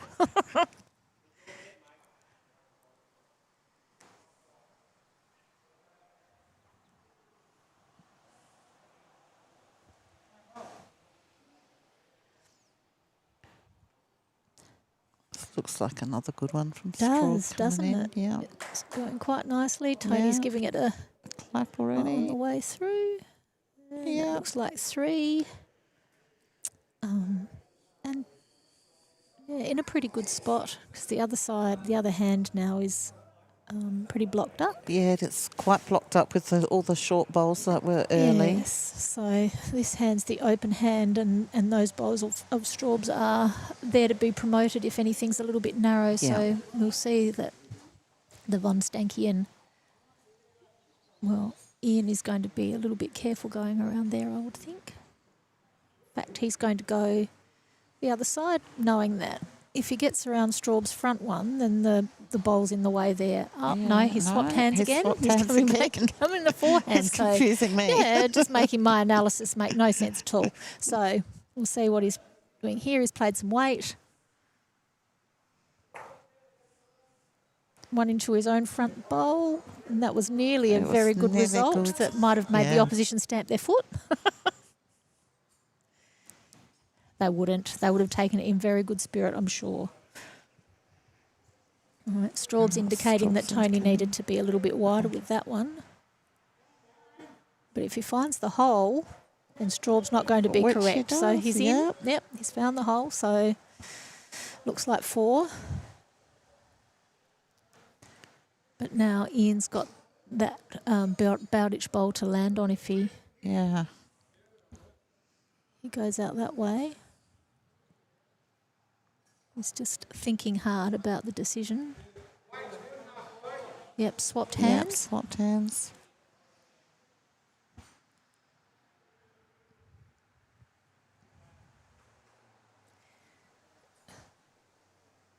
Oh, the weight looks pretty good, Kathy. It's a matter of what he gets around and runs into, really. Oh, that was a really good effort. If he'd landed that blue bowl, it would have been excellent. That was really good weight.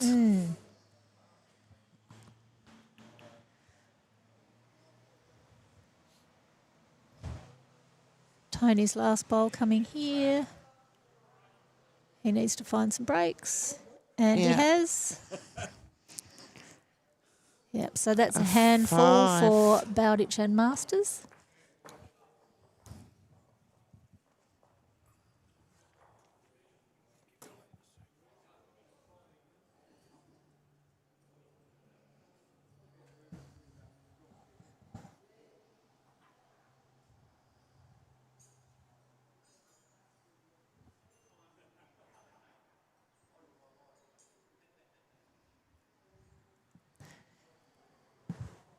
Right, and we can see that Tony is sort of looking like he would like a longer end again, which makes sense after the 5 they just got on that one. Yeah, absolutely does. Yep. Yeah. What? Oh, is it going to stop? It has. If this was outside, I can tell you that would have gone into the ditch. They have had awful trouble with the jack on the outside green, just trying to pull it up. So that's full length with the mat up, or perhaps a couple of metres from the tee at the other end. And Straub out on his forehand. And Yeah, it's good coming bowl. back It's coming in beautifully. beautiful. That's a lovely lead bowl.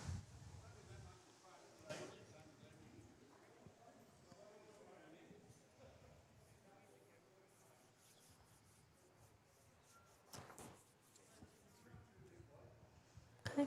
So we've got some scores from outside. So at the moment, Jeff England, who is on the other team that is vying for the full 5 wins, is up by 5. Dean Burgoyne and Neil Blakey, Dean Burgoyne Gump, if people know him by that, are down by 4. Michael Fox and Jason Curing, who were on the live stream yesterday, are down by 3. And Graham East and Jeff East are up by 4. So a real mixed bag of results going on out there that are going to, so beyond probably having a clear understanding of who's in the winner's circle at the moment, right up the top. After that, the places are anyone's guess. And we'd like to say hello to Marika, Heather, Barb Milstead, Tanya and Anne England, who are watching inside the club. We're very pleased that you are joining us for today's live stream. I hope you're having a lovely time there in the warm, ladies. We're not at all jealous of the environment that you're in. Yes, we are.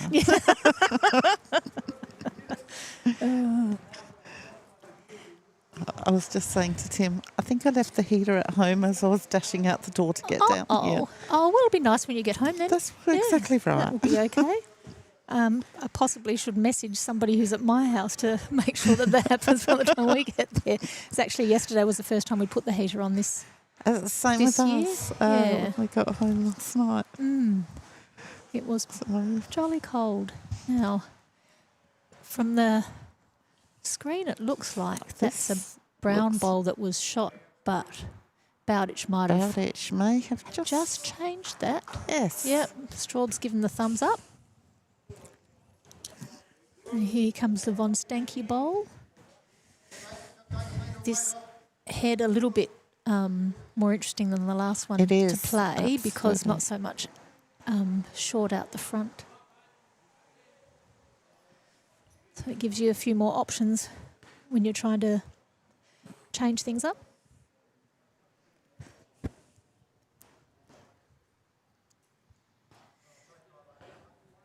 This actually looks like a really good bowl from Bowditch as well. It does. Just sitting on straws. Oh, yeah, no, I'm just going to sit behind. That's a really good home for that one. Went through the gap that I didn't realise was there. Often the case. Now, depending on what that... got the cat. Got the cat. And, cat's still up on the rink. Bowl in the ditch, so there's still plenty of room to draw a shot there. Probably a couple of metres in between the toucher in the ditch and the cat just on the edge there.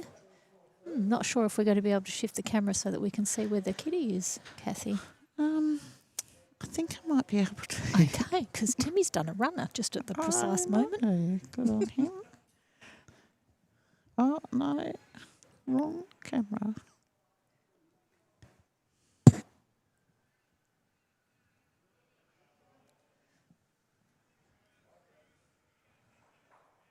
I'm not sure. Ian's probably in the way of us being able to see it anyway where he's standing. It's just inside the boundary peg. Inside the boundary peg. Mm-hmm. Yep, and Ian's... Well, now that Ian's moved, we can see it. Nice work, Kathy. Thank you. Straub didn't quite manage to keep the bowl on the rink.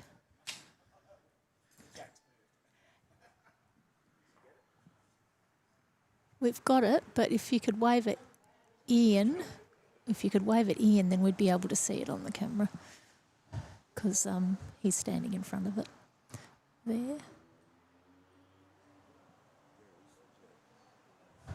It's just in. Right, now we can see it. All the machinations we have to get in place to make sure we've got a good view of things.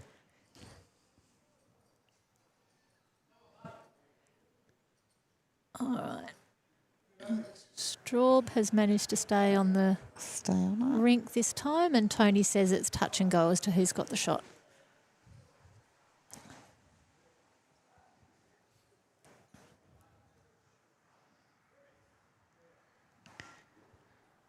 And, that one might just be travelling a little bit.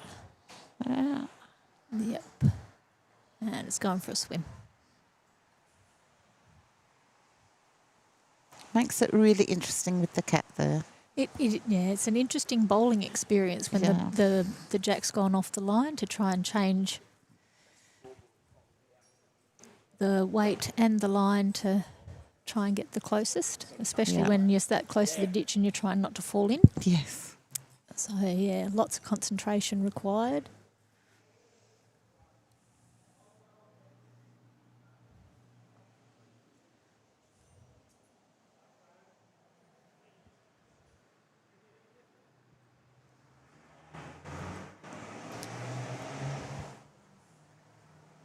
So, This one of Tony's looks like it might either just it just needs to go past Straub's to make, in a very similar spot. Close. Straub says it's close. So Ian not only has to try and get closer to the ditch, but he also has to avoid those two bowls that are sitting there. Yeah. Depending on whether he's got similar bowls as to whether they'll be in his line or not. His weight looks very good.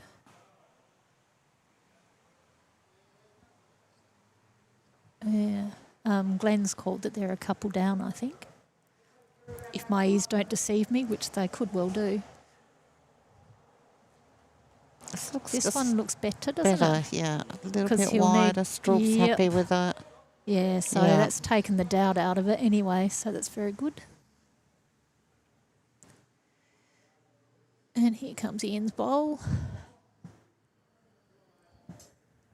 Landing in amongst those, which would be pretty good outcome here. Yeah, it's gone a bit wider this time has. also, and it's going to be close. Oh, he might have Yeah. maybe one, perhaps. Yes, and it'll be... So we've got two One, out, two. and then we're thinking about the next one.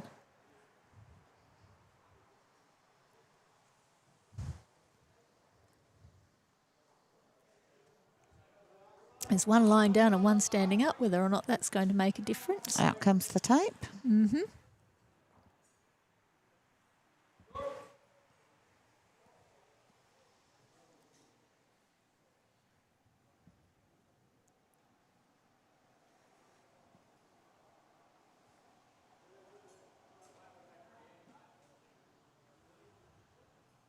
And it's 3 Well, it's to 3. Bowditch and Masters.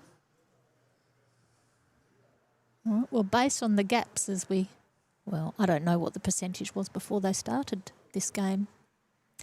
But it looks like this margin is significantly larger than the England one at the moment from when we last heard. So that can have an impact on the ultimate outcome. All right, well, there's a concern there because they weren't quite sure whether they were on the right line or not. It's obviously getting towards the end of the tournament when we're having that level of confusion. Shorter end this time.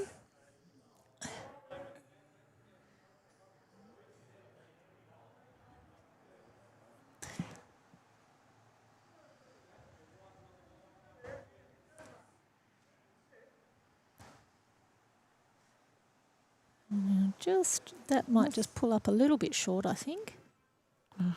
Who put the cat there? Yeah, well, I think he's only got himself to blame for that one. I do as well. At least it's on the right line. Yeah, I think we have to give him a little bit, Straub. Otherwise, what will he have to talk to me about next time I catch up with him?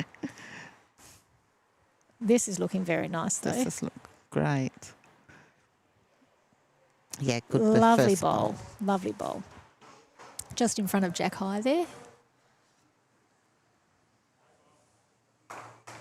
Ooh, I'm just noticing that Straub's cloth is a Hawthorn one, so that's nice. His accessories are all matching. He'll be pleased about that.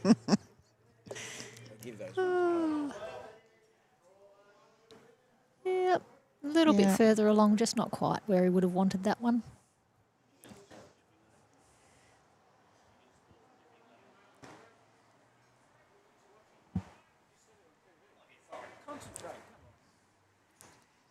And this looks like another lovely bowl. Beautiful bowling. Great. Toucher. Yeah. Tis. I was doing that this morning watching. All the However, touches. the two of them sitting there for bowlers of the calibre of Bowditch and Masters, that would look pretty tasty. Yes. For something a bit speedy. Yeah. Down the track. Won't surprise me if... he's going to go for the draw on this one, I think. We'll just wait and see. Yeah. Yep, just the draw. You've got to have bowls in the head before you go silly with weight. Oh, I know. You know. That's the rule. I like to break rules, Fleur. Well, that's fair enough. But if you're going to draw like Bowditch just has, Yeah, it's probably then just it's- as well that you follow the rules. That's true. That's a lovely bowl. With both of those to land on, it was Yeah, it was Yeah. great. he'd probably just think about doing the same thing, just a little bit more over next time to try and shift that bowl out and then stay there. Yeah. Agreed, Terry. I think Straub does need yellow flip-flops. We'll talk to him about that. Yeah. Mm. Get him So all organised. yes, I think Straub's much worried about what coordinates. To be fair, No, I don't think so No. either. so we'll see what Tony does here. But I imagine what Ian von Stanky will be wanting to do. This is looking If- good. Yep. Yep. Yeah. So that's sort of covered up what I would have been looking at if I was Ian von Stanky, which would have been to drag the cat around the back. Yeah. But now he's going the other hand because that bowl's there and trying to promote the bowls that he's got out that side, I'm assuming. Or just get in I'll amongst just it. get in amongst it. Yeah, the weight was good. The weight was good. Yeah, it's hard to know who's holding now. Yeah. Nobody wants to tell us anything very much because they're just talking amongst them. They know what's going on.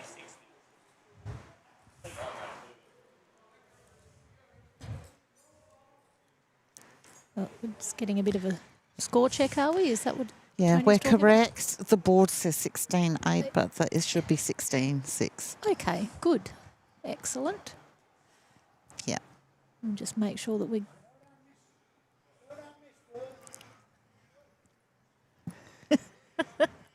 So, I'm getting credit for the knowing that the score was wrong because Straub knows me and not you, I think. Yeah. But anyway, credit where it's due. It wasn't me.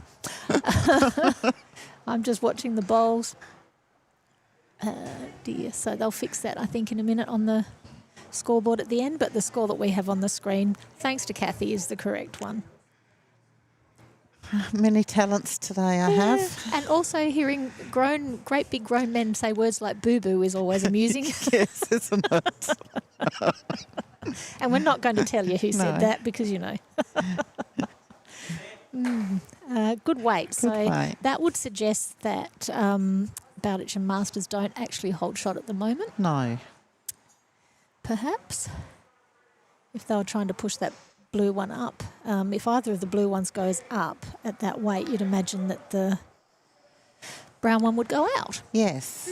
Yeah. and leave them with a couple. This is Or three if another they stay. another Yes. great bowl. Mm-hmm. It's a, Just getting in there. Yeah, because they're both in there, we might not. Oh, that's got a little bit more This has got venom about it. does it what?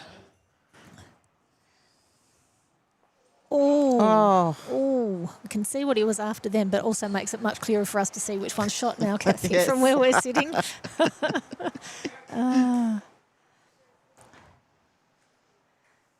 And Ian's shaking his head, not quite sure.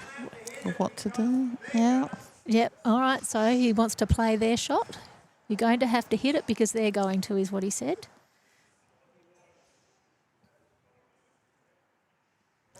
Yeah. So here it comes, and we'll see whether or not this bowl can make contact with that grouping. And I think it's a bit just wide. gone past. Yeah. The cat would have been a really good result then. Just tipping it back, back cutting it would have been Would have been a the good optimal outcome. yeah. Not that you can do that very easily. That's just a happy accident in my world. Just remembering the look on the husband's face when he was skippering Pennant earlier this year and I back cut something. Yeah, no, it was best if I hadn't touched anything. Oh, dear. Still married, though, so Oh, well. success, you know. Yeah, success. Success. He showed excellent restraint.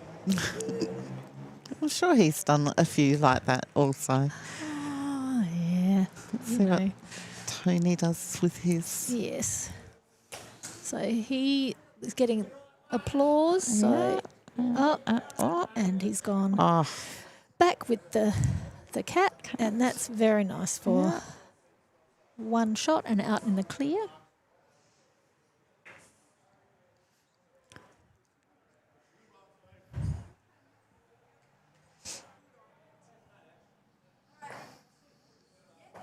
Yeah, Ian's come down on his backhand there and just run into that. There's bowls out the front. Tony's going to try and draw to Straub's foot, which is about a metre away from the cat, but jack high for a second. That's another It's beautiful a bowl. very nice bowl. Timmy's being rude and saying that's a Bowditch wick, but we've all seen a proper Bowditch wick, and that was not it. That was a beautiful bowl. Just going to slip past there. Yeah, So couple to the Bowditch Masters crew.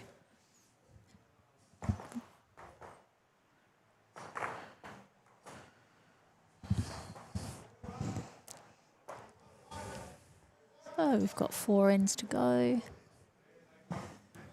And the score is 18-6. Got some really nice tight heads happening here, so the score's probably not a completely accurate reflection of the quality of bowls that we've got going on.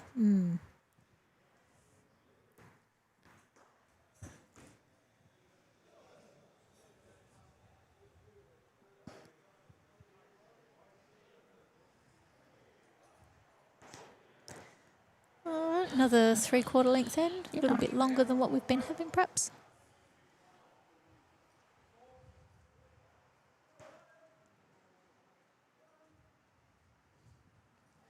I'm watching this game, Kathy, and taking an active interest in the rink, the next one over. Rink, yes. Yeah, no, well, that's fair. So he should.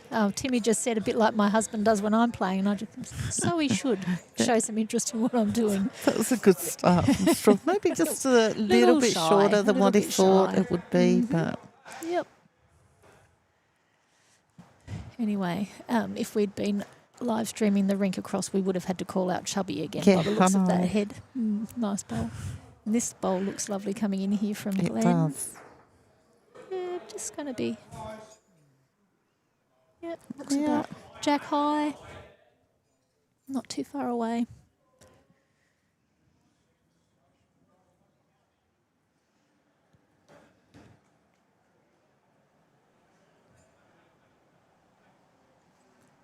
Straub would be perhaps wanting to keep his same line in the hope that he would knock himself in, or in fact tip that one out. So a couple of options there, and that one and it worked. Worked very well. It's nice when there are options and things that you can run into.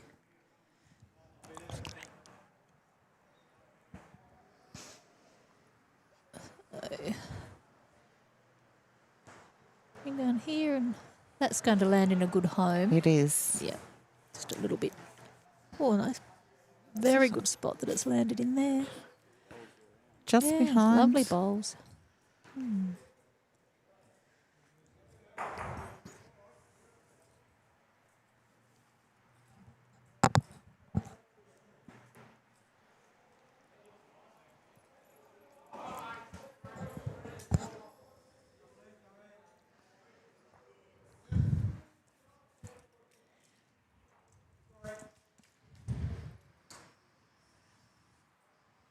Tony's bowl coming down here.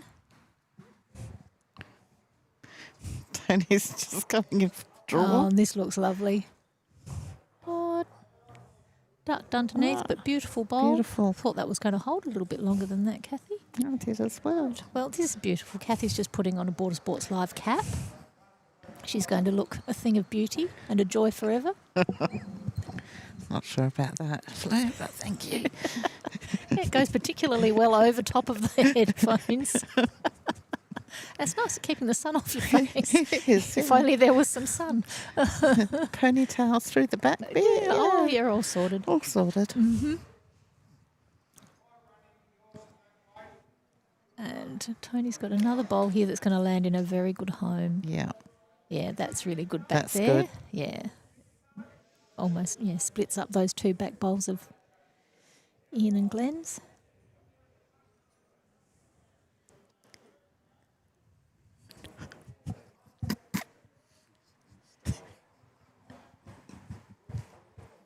Oh, we might be seeing a dead draw here.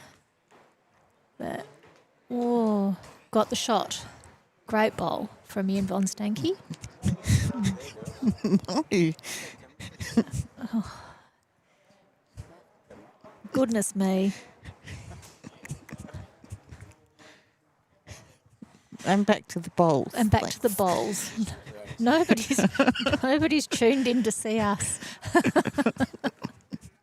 It's possible they might not even have tuned in to hear us, No, Kathy. true.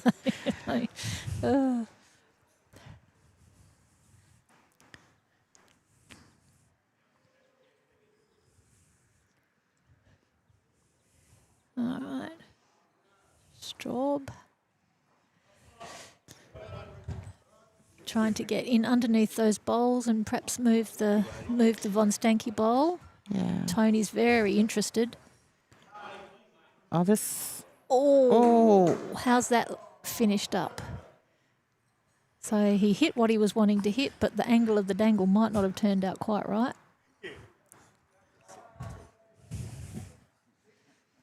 How's the IT expert going? I'm good, thanks. Yeah, what was wrong with the system, you know?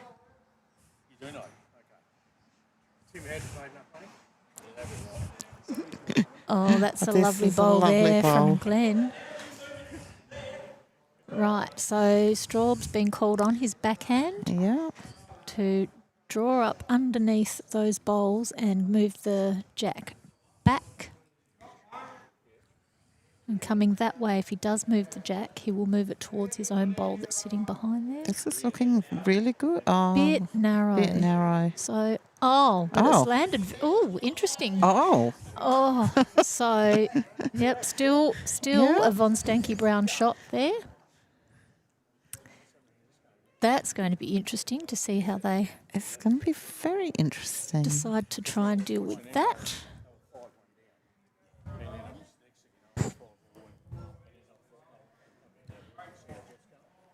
And it's just going to slide past, I Yeah. think.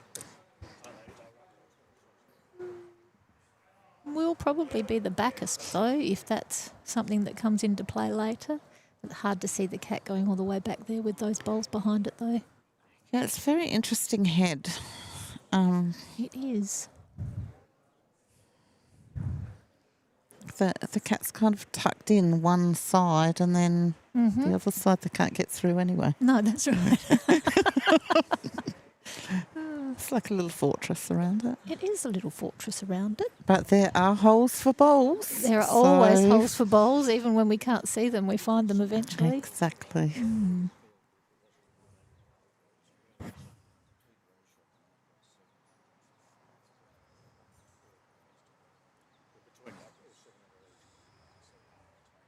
So let's see. Looks like positive draw weight there from Tony. It does. All depend on the line. If he gets it right. I think stood up, fell back down again. Straub So saying, going, we were had one the up. shot, don't have the shot.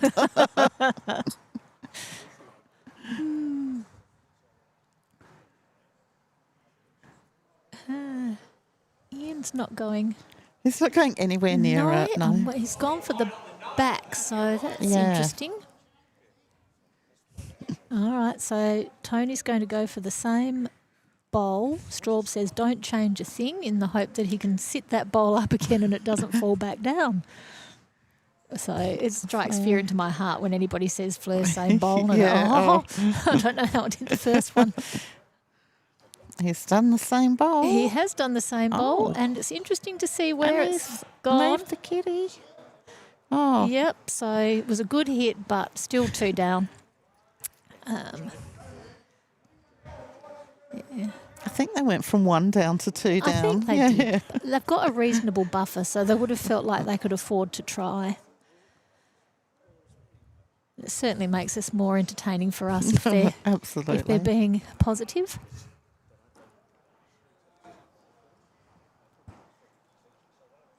And I think, again, Ian might have decided that discretion was the better part of valour there. So they got 2. 2, yes.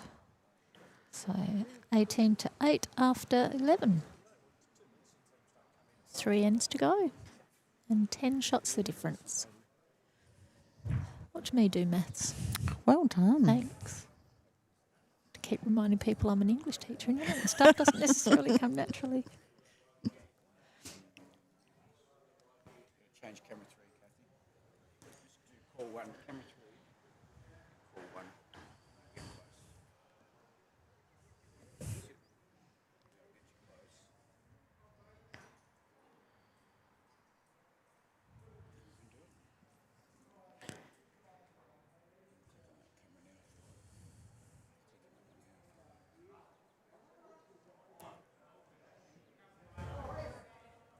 Shorter end this time. Quite shorter than what it has been. And not a bad opening bowl, just a little bit short.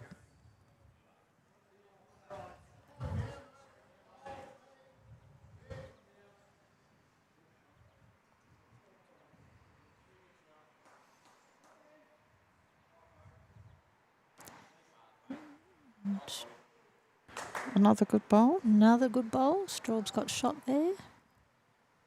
Still just a little bit shy of the jack.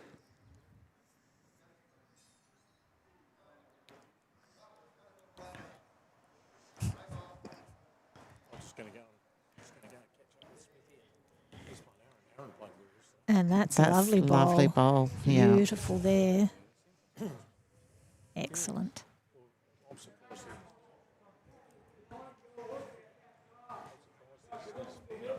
Having conversations with people this morning, Kathy, about they're not always keen to be on the live stream, don't want to watch themselves back, but then they do. Yeah. And then find themselves replaying things and looking at things, watching their own action. And wow, that's another lovely bowl there from Straub, but still the shot to the brown blonde stanky combination.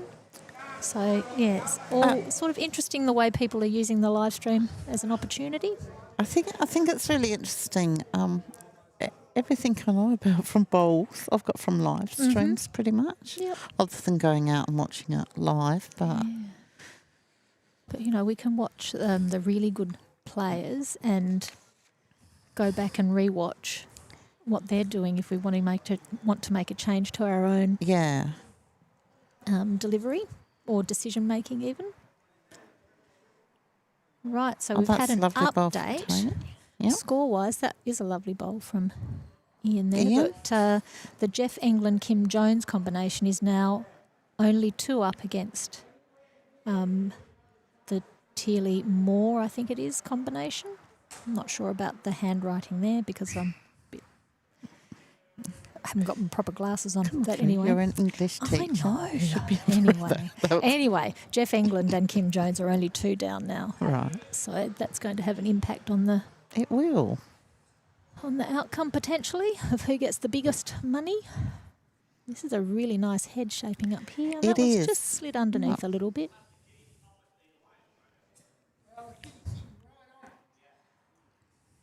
So Tony's trying to get some movement here from the jack. Hoping to pop it either way to either of their catches. It's just a little bit narrow with the bowl to get the result he was after.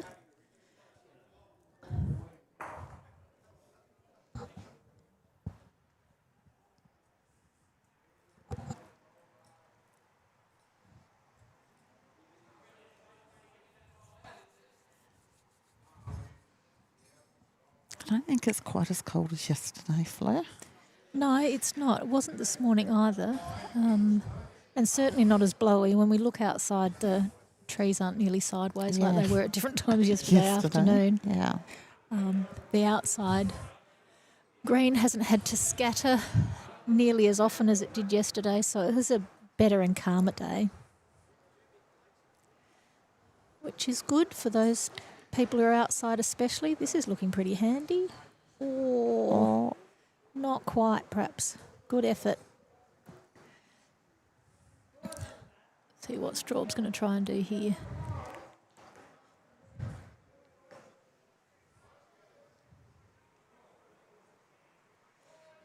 Tony Tony is very interested. He is Just very wants contact interested. with the jack, and that has shifted it across to the Bowditch bowl there for shot. So He's very happy with that result. it was a really delicate and nuanced shot, and he played it Yeah. perfectly.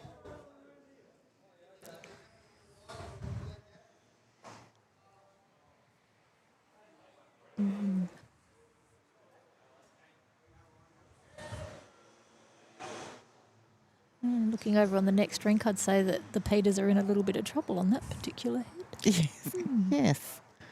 See what Glenn's going to do here. Is coming on his forehand as a left-hander.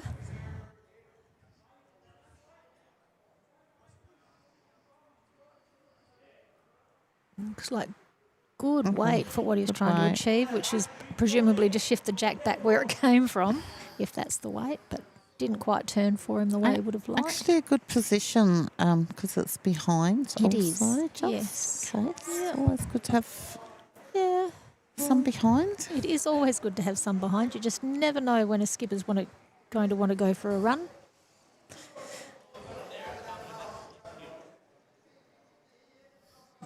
Good behind bowl by Straub also. Absolutely.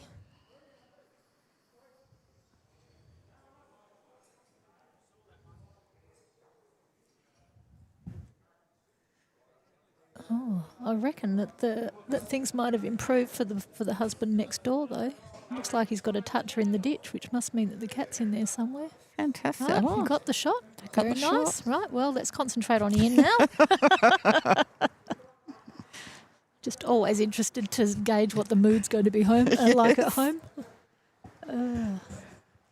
Well, that was probably not a bad miss. Back cutting the Masters bowl in there wouldn't have been helpful.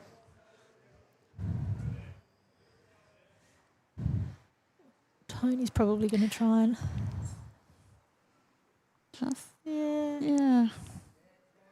yeah. Straub says that's a good bowl, so we're assuming that that's in the way of something that they think Ian wants to try and do. I think they're being very strategic with this. I just don't know what they're strategizing. No, that's it. They haven't shared the information with us, have they? No. Oh, that was excellent. One down, Straub says. Yeah. So Tony's coming up to have a look to see what he can do.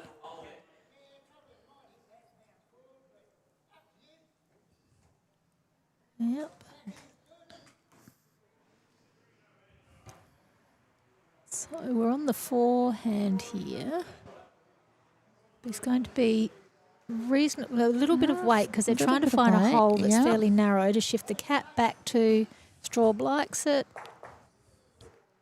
Oh. Oh, Was a good bowl, it was. not the result. So 2 to Von Stanky and Brown. And I must say, it would have been really easy for the Bowditch and Masters combination to sort of go into their shell and not try things. I agree. So it's been nice for us that they are They're just having a bit of a go Yeah. because we're getting to see bowls that's much more interesting. Having said that, they'd also be trying to make sure that their gap is as big as they can get it Yeah. to stay in front of the England-Jones combination.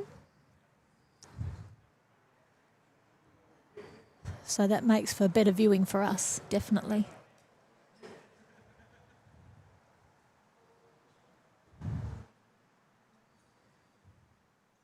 You play with different sorts of skippers and some of them are a lot more attacking than others and Yeah. you learn from all of them.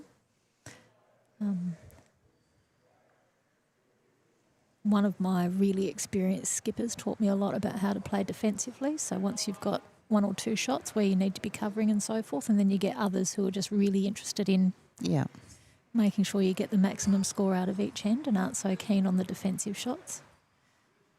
And it's good to experience all of that so you can make some decisions about the sort of bowls you want to play yourself. Beautiful line there from Glenn, but probably a metre shy of the cat. This looks good from Straub. Yeah, Straub's nailed that one. Yeah. And a toucher. Toucher. Yep.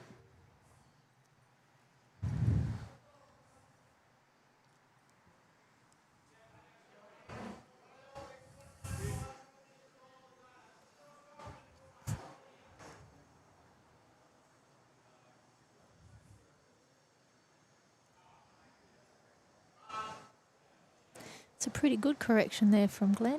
It's a great correction. I'll give Ian some options when he gets down on the mat.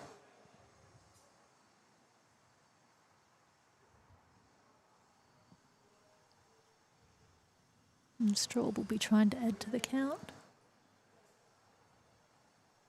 Oh, ideally a little rub off that bowl, but that still landed in a pretty handy home. I can feel another really good head coming here. Mm-hmm. Yep.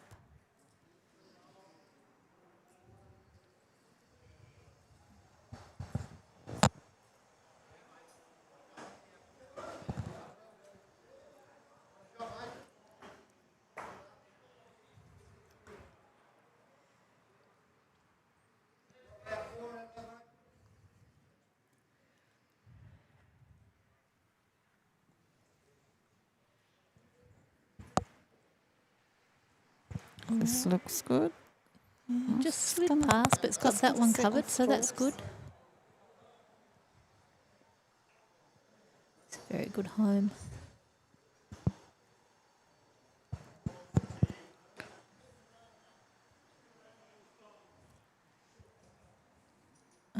Straub was calling for that one to get in the road, and I would like to assure the viewers that it probably did not get in the road. Needed to stop a little bit earlier than it did, just on this side of the line.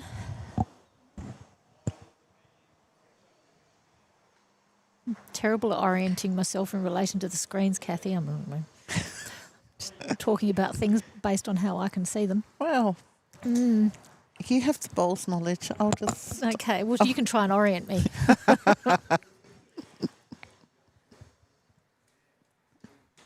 That's lovely grass there and in a good spot.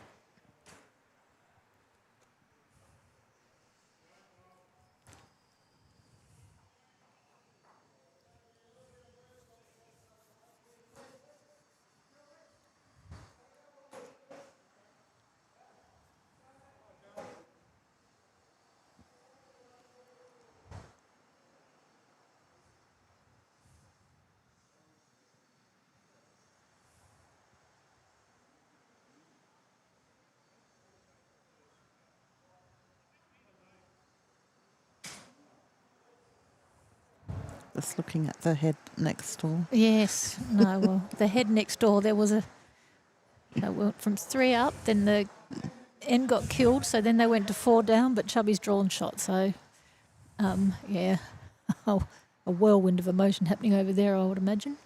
Anyway, we're still Straub holding the shot here, and the head's become a little bit more scattered than we sort of anticipated, hasn't it, Kathy? Definitely has. Quite nice grass, but the weight's just eluding people a little bit.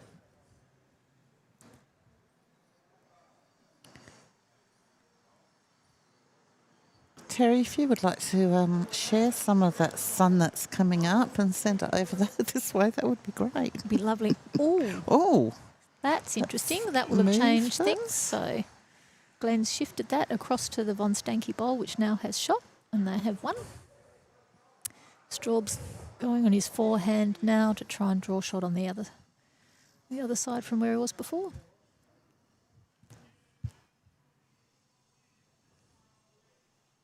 And it looks, we might not be far away.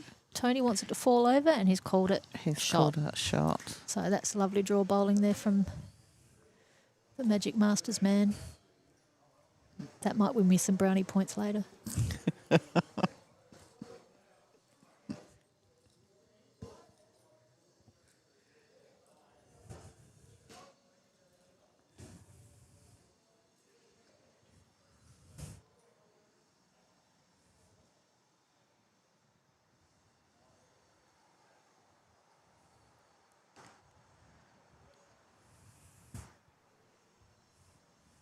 Oh, and another toucher. And that is a really unfortunate result for It is. Ian Von Stanky. Kitty's gone from one side to the other. Yes, but it's landed in all those bowls where I was talking about how we've see the movement of the cat, and they all come into play. Largely, if you're behind, you're always in the game.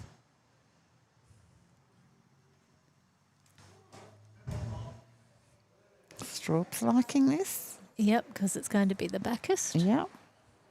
Very nice. And he clearly thinks that Ian's going to play weight, which he's not really. No. Not big weight anyway. Glenn's interested. Very interested. Very interested in this. Oh. So Tony has decided that discretion is the better part of valour, and not playing this bowl is the most sensible thing that he can do. And Straub is happy to agree with him on that idea. So they got one? Well, yeah, looks like it. Yeah. We'll go with that. Straub did put a finger up, so yes. I'm going with that they got one. Mm-hmm. Seems reasonable. Yeah.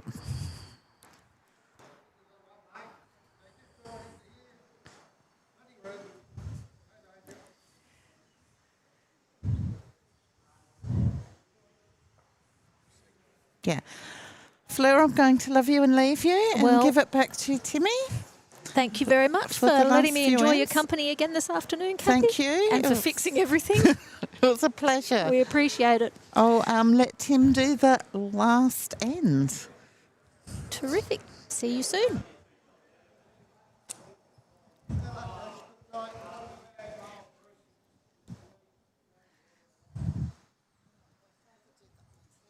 Right, another 3/4 length end. Straub bowling the bowl on his forehand. Just going past the commentary area. And just behind the jack, but based on the last end, we can be very assured that that could end up coming into play. Who knows? And Timmy is back. Hello, Timmy. Hello, Fleur. What a weekend we've had, eh? It's been very good. Some beautiful bowls to watch. We certainly can't complain about the quality of the lawn bowlers here. No. The sportsmanship, the level of expertise and the consistency. That's right. And a number of pretty close games. I haven't seen anybody toss the teddy out the cot, Timmy. No. They've all been beautifully behaved. We've heard some moans and groans. We And have, and there's been the slight few occasions of interesting combinations of language. But only cheerfully, frustration at themselves. That's right, and mostly muttered beneath the breath and requiring lip reading. This looks like it's going to be shot coming in there. Yep. Terry Turner, I don't know how you do it. I don't know how you stay awake all night, but thank you very much, Terry Turner. You've contributed quite well, as always. So many other people have too. It's been a pleasure communicating with you all. Mm-hmm. The next time I'll be live streaming on behalf of Border Sports Live and YouTube Live Sports will be Friday the 1st of May, the Mildura Winter Carnival, day 5 of that will be the final of the 4s. So looking forward to that one. So I get a bit of a reprieve for a couple of weeks and chance to have a bit of a roll myself in between. Playing with your lovely husband next week twice, which is great. State 4s and state pairs, Timmy, is that right? Yep. So I'm coming to watch you. Yes. Yeah. You'll have to knit some fresh beanies and pom-poms. Might still be finishing the baby's blanket, I think. That's how we go. I don't have any babies, so... No, that's okay. You probably say. I think that Tony might have just been rolled in for shot there, was he? Perhaps nobody's giving much of an indication. Straub likes this one going in. Just a little bit short, so sitting behind Ian's bowl there. Yeah, so we'll be at Holdfast Bay on Wednesday and Thursday, is that right? We will. Excellent. So Looking forward to it. Lovely facility there. it is. State triples on the South Australian state triples at Holdfast Bay on Tuesday. Just knocked another one of Tony's bowls in, so I think it might be a couple now. The state 4s is on Wednesday. The pairs is Thursday, and Adam Wilson is in the men's state triples on the Friday. I'm not sure. Robbie Darla will be up there for pairs. Oh, no, she's she played the pairs with me and we did not have a good day, Timmy. Champ of Champ singles. Yes, that's right. So they have the state triples on Friday, and then the Champion of Champion club triples is on the Saturday. Yep, so the ladies' pairs winners down here for the state pairs were Kath Greenslade and Jodie Cots. Oh, they were too, yes, I do remember that. Robbie and I had a bowls lesson that day at Millicent, while you and Peter had a very good day. Straub's just drawn another one in there, sitting on that, sitting right behind the cat. Beautiful, with a toucher. Thank you very much to everybody as we start to draw the weekend to a close. Thank you very much to everybody who's tuned in and watched us here on YouTube Live Sports. It's great to know that there's so much going on. Don't forget, Happy Bowler, Boyd Dumbrell, he'll be broadcasting from the Lightning Ridge Fours, I think it's called. Lightning Ridge tournament runs all this week, so he'll be streaming every single day up there. He absolutely loves his country events. Hotly contested, $130,000 in prize money. That's a lot of money for that week. I think it's $60,000 for first place, so it pips the Everest as far as prize money. Yeah, it definitely pips the five-a-side I played in on Friday for prize money, although we were very pleased with what we took home. So thank you to the Mount Gambier RSL Bowling Club for a really lovely event.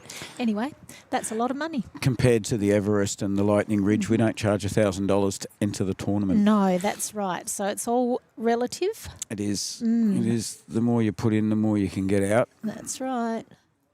But travelling to WA and travelling to Lightning Ridge is a little further than the Mount Gambier RSL. The Mount Gambier RSL or Mount Gambier or fair, Port I can Mac. walk there. You can, and you have done. And I do. Not so much with the bowls, but anyway. No, but it's good to see how many bowls competitions there are now that means that we get to watch really top quality stuff and we continue to learn from them all the time, which is great. No, I think the Golden Nugget is later on in the year, Terry.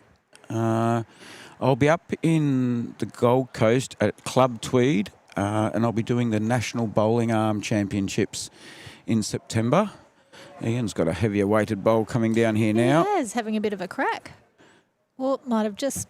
But it's a tad narrow. Quietly directed it the way he wanted to. But he's got another one in the gun, as they say, so we'll see what he does with the next one. He has one left. A big thank you to you. You've put in a lot of time and effort this weekend, as has done Kathy. Pleasure. Kathy's been brave enough to have a go in commentary, which a lot of people admired. A lot of the live chat people have tuned in and they've heard Kathy on the live chat, so they were very grateful to hear her actually speak in commentary. Oh, I'm going to take a point off Straub. The last bowl's coming down and he stepped in the way of the camera. Oh, he'd been doing so well. Anyway, the bowl was narrow and it didn't quite reach. The beanie's gone to his head, Fleur. Yeah. No pun intended, No, of course. Of course not. Okay. I think that might be 3 there to the... Oh, Snuggles from the Bowditch and Masters clan. They've had a very good couple of days, haven't they? They have. Yeah. And Tony did, with Gary Bowring, did win the Mount Gambier RSL George Adams pairs recently. So if anybody's looking to borrow any money, if you need to put a roof up over your green, just give Tony a call. He's going to start thinking he's the common denominator. He will. Yeah. Probably, actually, as it turns out, rightfully so. He's had a very good few weeks. So congratulations to him and well done. Yep. On 2 very different surfaces. And, showing his versatility as a bowler. And disappointingly in that game, Timmy, no actual Bowditch wicks. None. Not one. Oh, that one there he drew in. I claimed that as a wick. No, I know Only you to did. stir him up. No. But, beautiful bowling all afternoon. It was lovely. So before we start to wrap things up, and this will be a big, long wind-up, you know what I'm like, folks. I don't know how to say goodbye. I hate cutting this off at the end of the day. Thank you very much, Peter Clark. Thank you very much, Terry Turner, too. To everybody that's tuned in. And I hope you don't forget to tell people that all of this footage that you've seen will be continually available on YouTube Live Sports forever and a day. So We just got another one of the rinks on the screen at the moment that's finishing up. Oh, it's the Peters again. Peter and Peter versus Steve Pratt's. Oh, and the his Peters might be in a bit of trouble teammate- there. Sadly, I don't know Steve Pratt's teammate there. But while I'm thinking, thank you very much to the Mount Gambier Bowls Club for allowing us to be part of this event. The event's been running a long time, and it is a pleasure. As much as I loved playing it in past years, it's been a pleasure sitting on the sidelines. Thank you for allowing us to be down on rink side, out of the weather. My cameras and I thank you very much for not being out in the rain. To Jim Farron, Billy Bremner and Milton Chant, they helped me lots in the preparation of this event with information that was coming through to allow us to, especially for Kathy, they provided plenty of information for Kathy to be able to put together a lot of the digital creations that she's done for the tournament. To all of the sponsors, and we'll give them all a big rap because they've all contributed to allowing this event to take place. The major sponsors being Gambier Earth Movers, Carlin and Gazard, SSA Servicing SA, and Vivid Windows, Glass and Doors. They're the major sponsors. Also, ICANN Physio and Rosedale Funerals contributed, as did through members of the Mount Gambier Bowls Club, Deanna Farrenfield, Jim Farron, Jeff and Anne England, Glenn and Polly Brown. Thank you all. I know Jim Farron, Jeff England, Glenn Brown were all playing.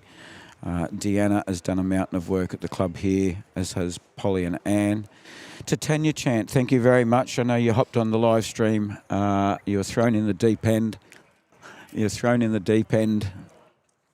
+5 up to 10. With something completely new, getting on the live stream. Thank you very much, Tanya. You represented your organisation extremely well, very professionally. If anybody has professional cleaning services, they are definitely the people to go see. They do a lot of jobs for major contracts with councils and so forth, large businesses within the region. They are based in Adelaide, but she runs the show down here in Mount Gambier. So get a hold of Tanya Chant. If you don't know how, I would go through the SSA website, or you can contact the club, contact myself, and we'll put you in touch with Tanya. It's a credit to Bob Cranwell, who has passed, for his arena that we're under, this structure that we're playing under right now, is an actual credit to his and his generosity. As you heard Peter Clark mention earlier, not only did he donate money, but he also lent the money for allowed for this venue to take the centre stage within the Mount Gambier area as far as the modern facilities. To the people who have helped out on the commentary, including Fleur and Kathy, as I mentioned, Kale Kalesia, Milton Chant, Peter Clark. Other helpers have included Matt Teeley, Steve Pratts. I don't want to miss anybody, and I'll apologise now before I forget. The catering staff here at the Mount Gambier Club put on a lovely hot roast and veggies yesterday, cold meats and salads. There was plenty. The plate was absolutely chock-a-block full today with that. Thank you very much. To the greenkeepers and the helpers that have helped set up the grounds, the mats, the rinks, all that sort of stuff. They were out here vacuuming the green as I arrived at Sparrow's Fart this morning. So thank you to all of those. We rarely do it, but I'd like to thank the players. The players, understandably, aren't used to the live streaming. The players have tolerated the weather, and they've all turned out in droves. Some of them have travelled long distances. And congratulations, big congratulations to Tony Bowditch and Straw Masters. I think I can safely say that they will finish this tournament on top. They were 18 shots up prior to this last match, and they finished well ahead in that game. Jeff England looks like after 10 ends, Jeff England is up by 5 shots at the moment, so he may also be the only other undefeated team over the 5 matches. 66 ends of 2 and walk is nothing to be sneezed at. That's a lot, Timmy. It is. It is. I've tried to get there. The chicken legs didn't hold me up. It's not easy to play that much bowls in a weekend, and of course some people would have played in other tournaments days before, and some of them have tournaments coming up this week as well. $4,500 in prize money is being spread out amongst these 22 teams. It's a credit to the Mount Gambier Bowls Club to attract the players that they have. We've had a stellar field right from the very first end of yesterday's first game. We've seen some incredible bowling. So very well done to all of those players. Anybody else off the top of your head you can think of? So I think you've covered it. It's been pretty comprehensive, Timmy. I need to apologise to anybody who I've forgotten. We've had plenty of people helping out. A lot of people just help out for 10 minutes, half an hour. Graham Crowder currently isn't even from this club. He's running around everywhere, keeping us up to date with scores on the other rinks. We won't probably know the positions from third, For fourth. the minor places, no. Yeah. No, that's all going to be a bit interesting to work out. Yeah, well, $1,800 goes to the winning pair, $1,000 to the second place pair, $700 for third, $400 for fourth. There's also a $300 daily prize. So if somebody's had 2 really good games today, but they don't finish in the top 4 positions, they're still going to go home with a lot more than what they spent to come in the tournament. That's excellent. It means that even if you've had an ordinary Saturday, it's worth getting out of bed on Sunday and having a crack. It does. I think a few of the boys turned it up a little bit dusty this morning, to be honest. There's a few little secrets have dribbled out during the day. Oh, that's interesting. No, my one turned up in fine fettle, so he was pretty good this morning. But yeah, they might be one of those who are hoping that they've done enough today to after a Have a good win this morning? I don't know what the differential was actually this morning, but yeah, after yesterday started off not exactly as they would have liked. No, it didn't. Good that they've had a better day today, so that's good. Shows the perseverance and the attitude of players if they can manage to... Absolutely, and I'm pretty sure Chubby was really wanting to get on top of these other bowls. Yep, he's working hard, as some people do. They change bowls. He's telling me he's going to be going back to the Alphas for Adelaide. Is he? Yeah. Good luck to everybody that's got tournaments and other things coming up. There's lots going on, both this side and the Victorian side of the border.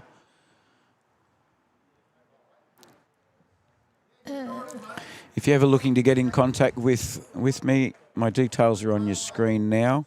Border Sports Live is simply a Facebook page that we set up to engage the audience and generate some interest for the clubs that we're looking to attend.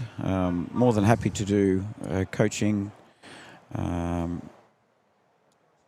support work, and live streaming. Of course, everything wouldn't have come together without Boyd's assistance at Youtubelivesports. Thank you to you, Boyd. Thank you to the other boys in the crew that do a great job spreading the love of bowls.